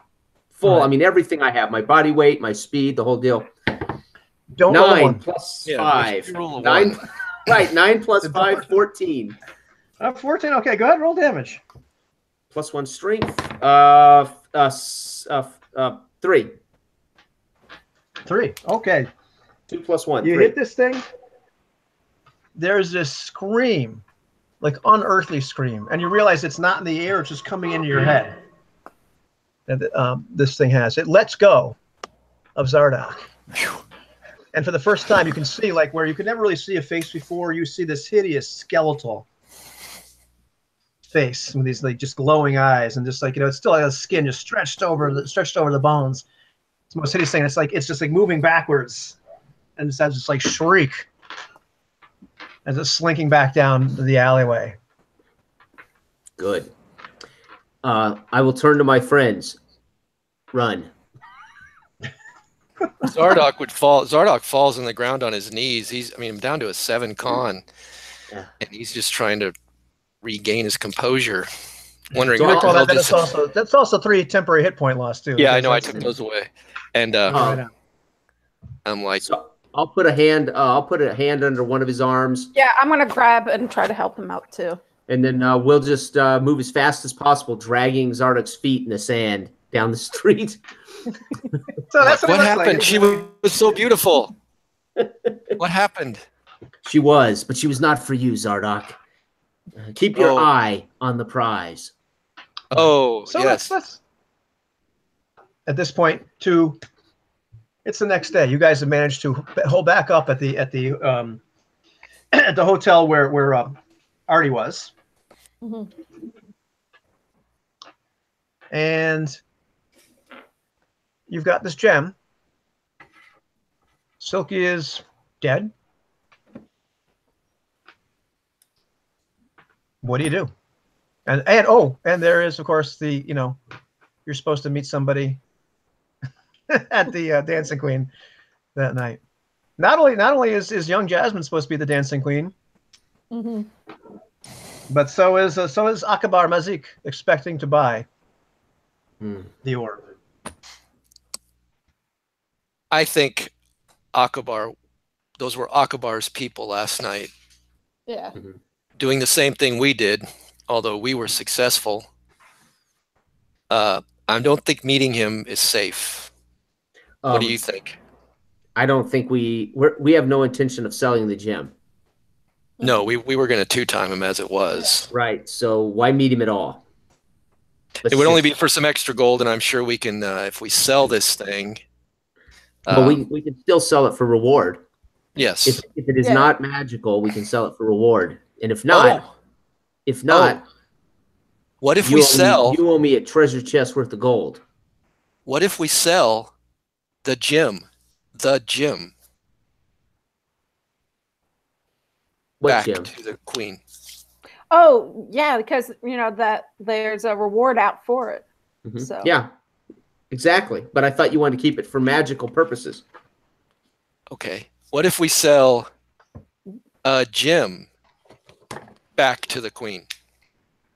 Then you've got more clout than I, sir, because I don't have a gem that looks like this one. Perhaps we could find someone who's, I don't know. Don't you know people who make jewelry? I suppose, yes. I have. That would work. Can't you just do some fangled magic upon a rock? Oh, yeah, sure. At that Yes. point, I'm like, put the chickens in the bright lights. I think at this point, my master needs to rest. Minor mistakes, minor mistakes. Yes, but we have an entire boat journey to get back to the Queen. He'll have plenty of time to That is true. get that right. My success rate with chickens is I have a success rate. My biggest concern is I do not want to go back on the same ship that we came on because too many people know what we were doing, and I don't want to see Artie. Well, I think we go down and we should go down and hire another vessel and headed to the city. The Queen City is we're going north anyway. Delgado? No. The Queen City is That's Delgado. It's way up in the north. Yeah, That's quite a journey away. But at this point, I'm assuming that you guys have gone there, actually rested for a while. They regained the spells. So do we get our con back or no? Late morning or what have you. Your con is you've actually regained 2 points of con. Okay, so I'm back up to 12. Okay, so I'm up to 12. Okay, but with the rest. However, so it's probably like about late morning. Okay. At this point, though, as you guys are deliberating, wherever you're deliberating, Artie comes shuffling up and says, "Hey, you guys aren't going to believe this. Something's wrong. Something's really wrong." What? What is it, Artie? The Toad's kids came up to me, and something terrible happened over where at the Oasis where the Silky was staying. They say a bunch of Uruak came there and attacked the place at night. The Uruak over there, and what happened to the stone? They didn't get the stone, did they? Well, what things is telling me is that but they're not sure. They're not sure. And you got to be quiet about that because, if Agabah finds out that he's dead, the whole thing's off. But I don't know. Who? I can't imagine they're. Did they get the stone? If they attacked Silky, they must have been after the stone. Did you hear if they got the stone? I don't know. I don't know. Who did you say How attacked do we him? know we can trust you? Who says you're not lying to get more of your cut? More of my cut. Well, what? Listen. If Silky's missing, what am I gonna? What kind of cut am I gonna get? Maybe you found some dumber group to go after it. How can we know we can trust this word? Sweetie, I don't think I can find any dumber people. So, what were you saying there, Wizard? Who attacked Silky? Was it Akbar's people? No, it wasn't. I saw it as Uruak. Some of the kids. Who are the You know what they Arawak? are, right? No. Do They're I? freaking beastmen. They live out in the desert. Beastmen. What would they want with a playboy? What would they want with Silky, a playboy, if not the stone? I don't know. I put my You arm think they around wanted the stone? I put my arm around Artie and I walk him over and I kind of say to him, Artie, we need you to go find out what you can about Akbar and whether this has upset Akbar. Can you do that? Yeah, I can do that. I'll go talk to the Toad. I'll talk to his kids. Yeah. And he just scurries off. We'll see you back here, let's say 5 hours. Yeah. I can do that. Thank you. I can do Wait, that. before you leave, I'll find Artie, does Akbar know what Silky looks like? No, he's never met him before, ever. Good. Oh. Then you tell him the meat's on tonight. You tell him the meat's on tonight, and you describe Silky, and you describe Hin to him. You got that, Artie? Well, it wouldn't take it from me, but I think, ooh, that's a good idea. I got to talk to the Toad. I bet you could get somebody on that. And, but how are you going to get the stone? We'll get it. Don't We'll worry figure about that one out, Artie. We'll Don't figure worry that one about out. that. We got to find out what's wrong with Silky. Poor guy. Yeah. So Artie goes scurrying off. Are you doing anything between now and when he gets back? Shopping in the bazaar, I suppose, for a replacement stone. Yeah. Yeah, I also want to go while we're shopping in there to get like the finest perfume I can get, so that when I do see Jasmine, I'll be right back, guys. Well, yeah. So you're able to get, Helena's absolutely able to get herself pretty well. To get some fine perfume, even some some cool duds if she doesn't already have some. yeah. So you're able to get yourself. Actually finding something that might be a replacement for the stone, really tough. Right. Certainly but you're not sure. From what Ari has told you, not really sure that Akbar has any idea what it looks like. Well, we may need to get something similar size that maybe our friend can cast Phantasmal Force on and make it look like this. Purple color. Yeah, well, that you could do without a problem. You can find like a chunk of like spherical obsidian or something like that. That's Okay. And be bought for That's our best guess. Yeah. So when Helena returns, if we're gonna pull me off as Silky, I have no clothes. I turn to him. I go, I'll figure it out. So I go and check my coin purse and say I'll be back. I want to go and try to find like something that would look like classy on him. And I Good luck. I turn to him before I leave. I go, we might have to do something with that hair. Well, no. And Zadok, did you hear the plan? The incredibly intelligent plan they have? All I heard was the last part where she said she was going to go shopping for the gym. Right. Yeah, well, we had to get rock that's similar size, and you're going to have to cast Phantasmal Force on it to make it look like the gym or like the rock. Which means okay. And then we're gonna have to dress me up to look like Silky, or at least dress me appropriately for the reputation this guy had. Right. That's the plan, right? Mm-hmm. Sure. The final things you're able to get back finally from Artie, as he comes back, is he is actually able to send word to, via the toad, and the toads toadies, for lack of a better word, describing you as describing Silky, as looking like you. You are supposed to be meeting at the Dancing Queen this evening, at about 10 o'clock, 11 o'clock, about there. So you have the information on that. You also find the information is that finally what's come out is it hasn't been identified as Silky, but enough urchins were able to go in there and find out that like a lot of people were killed in that room. And so based on the descriptions, it's probably Silky and his guards. So and he goes, but also the stone, there's no word of the stone. So Artie is kind of beside himself, not knowing. Because how are we going to get so you're going to meet this guy, right? But what are you going to do? Like how? We'll show him the rock. Show him the rock. Show him the rock and say, we got it covered, Artie. We know what we're doing. Yes. You and the toad, just don't worry. You're going to get your 15% of 1,500.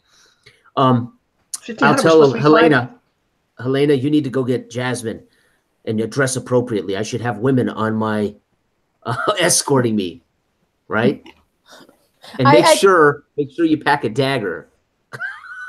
So I take off my golden chain that I've been wearing so proudly, and I put it around his neck, and I go, "Don't you lose this!" to finish off his cleaned up look. So you have him looking kind of like I want to say John Travolta in Saturday Night Fever. With no hair. yeah, a little bit more appropriate, like for the maybe a comb over. We combed my blonde hair over. Yeah.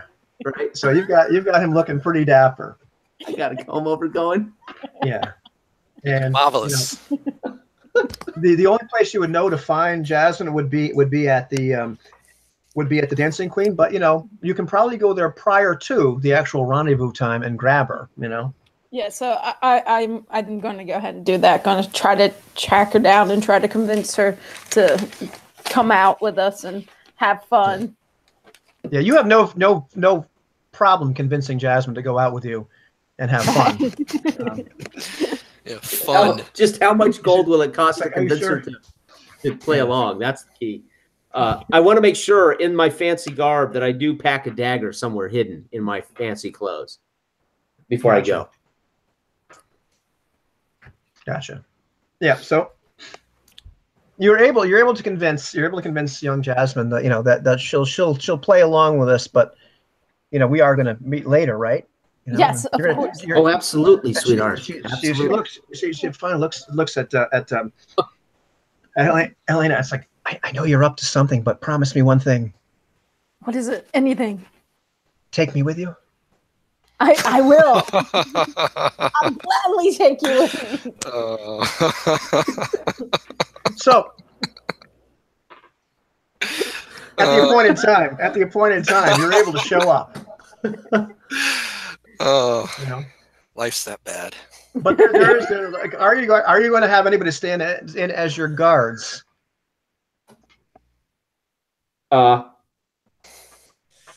Gus, I guess Gus and Otis. Artie's guys. Good plan. So I want to tell Helena. Artie's not going to go because Artie's like scared out of his mind of actually being anywhere near danger.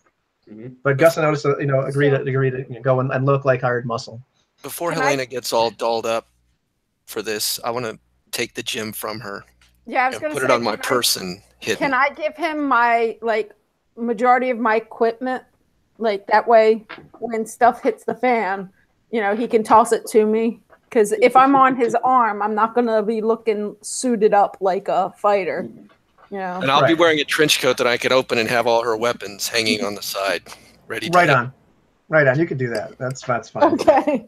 And before we start, I take a chance in the street and I grab Jasmine up and give her a big kiss and tell her, that's in case, baby, I don't make it. And so she wipes her mouth. Because I'm completely oblivious to the fact that she's not going to be my future wife. Turns to Helena, please take me with you. So at this point, as you do that, I'm going to kill him. He's not making it back on this boat to my mentor. And then if I'm there, we have a job to do. Yeah. So you managed to stroll into this nightclub with the two guards, with Zadok kind of looking like a member of the entourage with something resembling a trench coat. Those, I forget the name of those garb that they wear in the Middle East. Those really long, circa.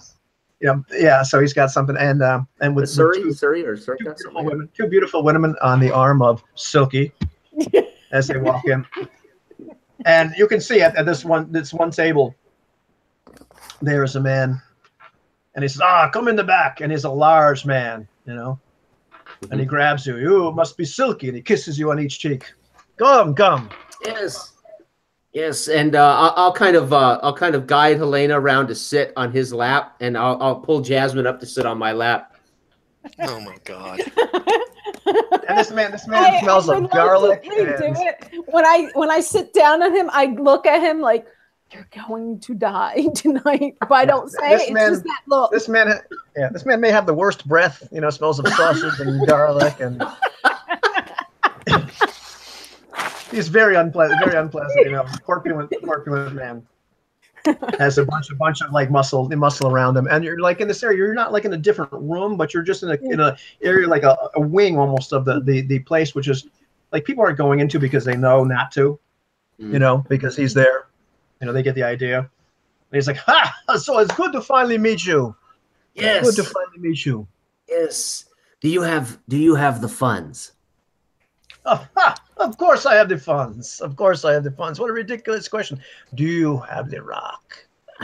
Yes, I do. Bring the funds out. I'd like to see the funds. Boy, Zerdok, old man, bring me the stone. Okay, so I would have been over standing a little ways away, playing with my eye, and I'd reach into my gown to make sure I don't pull out the real gem, pull out the rock. And as I do, I want to cast Phantasmal Force to make it look as much like the gem as I can. Concentrate on it, hand it to Hen, and say, "Yes, master, here is the stone."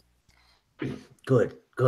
Now go get yourself a drink there, Zardok. And So move away, but I'm going to stay where I can keep concentrating on that stone. So I kind of let him get I let him get a brief glimpse, and then I kind of fold my hands around it. And I give Jasmine a nice tight squeeze and a kiss on the oh my God, on the cheek. I give him a glare. Let's see Jasmine's the like money. squirming, like she's just. I'm not sure at this point who's squirming and doesn't want to be on the man's lap more. It could be Jasmine doesn't want to be on Hen's lap more, or it could be Helena really doesn't want to be on Akabar's lap at this exact moment. You know? And Akabar gives Helena a little bit too much of a squeeze. Oh, did you see that rock like there?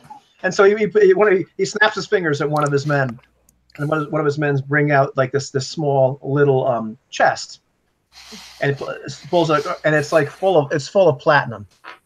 And he goes, as promised, 10,000 gold, but in platinum, easier to carry. Yes, perfect.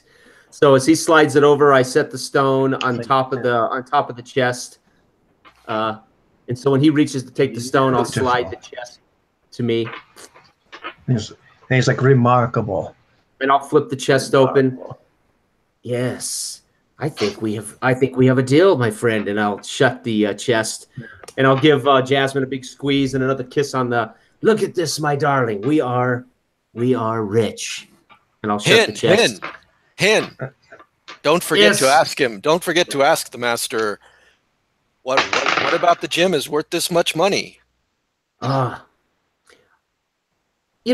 think that's overstepping it.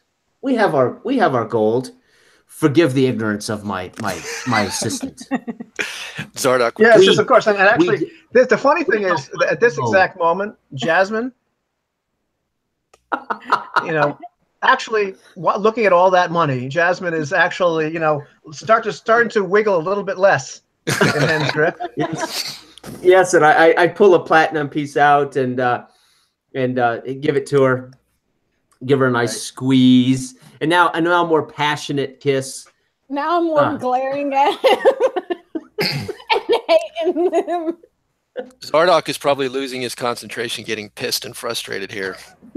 Right, but this is quite a bit of platinum. Here it's it's going to be heavy. I'm not doing the 5 or whatever the hell 10 coins per pound or whatever, but it's heavy. This is a good 30 or some odd pounds. But you can carry this. But okay, I slide it over to the edge of the table and pat it, and I say, "What does the stone do, if you don't mind us asking? I mean, why do you like this stone?"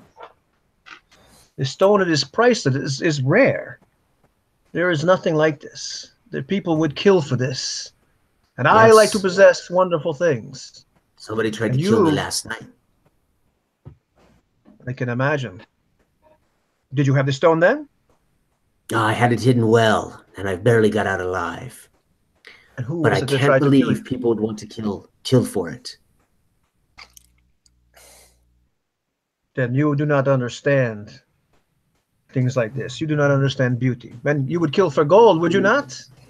Ah, well, I wouldn't have to. As you can see, I broker deals like a gentleman. I do not dally in the life or death of for mere gold. I would never. This is how I like it. Is your man all right? He is sick. Yes, sick, and it's time for us to go, Master. I believe we have a voyage to make.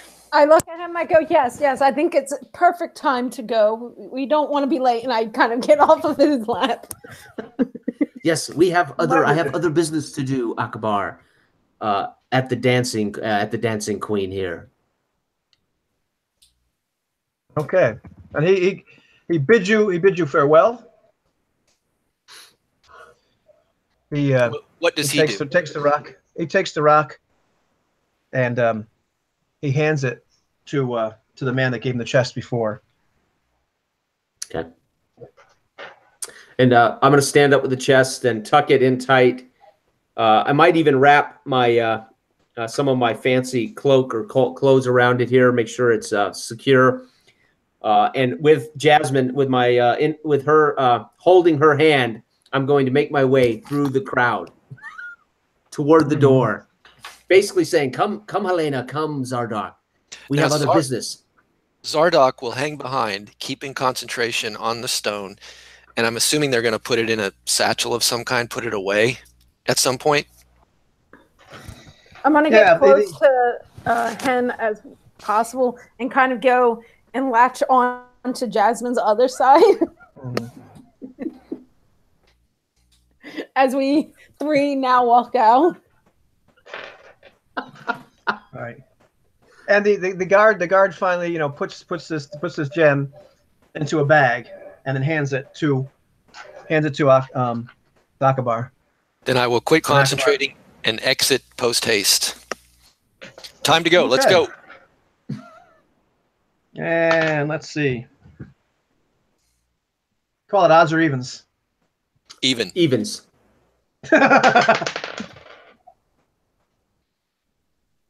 Oh, so you make it out of the club. You're walking down the street when you hear like bellows. Trickery! I'm gonna yell as loud as I can. Thief! And I let go of Jasmine's hands, tuck this chest, and I'm running as fast as I can. I turn to the magic user and say, "My stuff," to get my stuff, and then open my coat up. I grab my stuff and I grab Jasmine's hand and take off after the thief. Right. And at this point, we leave our heroes dashing through the streets of Salazar in possession of an incredible amount of platinum, the orb, and of a beautiful redheaded woman, and a boat, but it's not going to leave for a couple of days. Oh God. We'll buy our own boat. I yell as I run through the streets. We'll just buy our own boat. And we draw the curtain here and end the session. And what will happen to them? Perhaps we'll play again, and perhaps we'll just be left to the imagination. Great game. Very good. Guys. Very nice. Well, we'll certainly play again. Yes, we'll play again. Right on. All right, I'm going to stop the broadcast.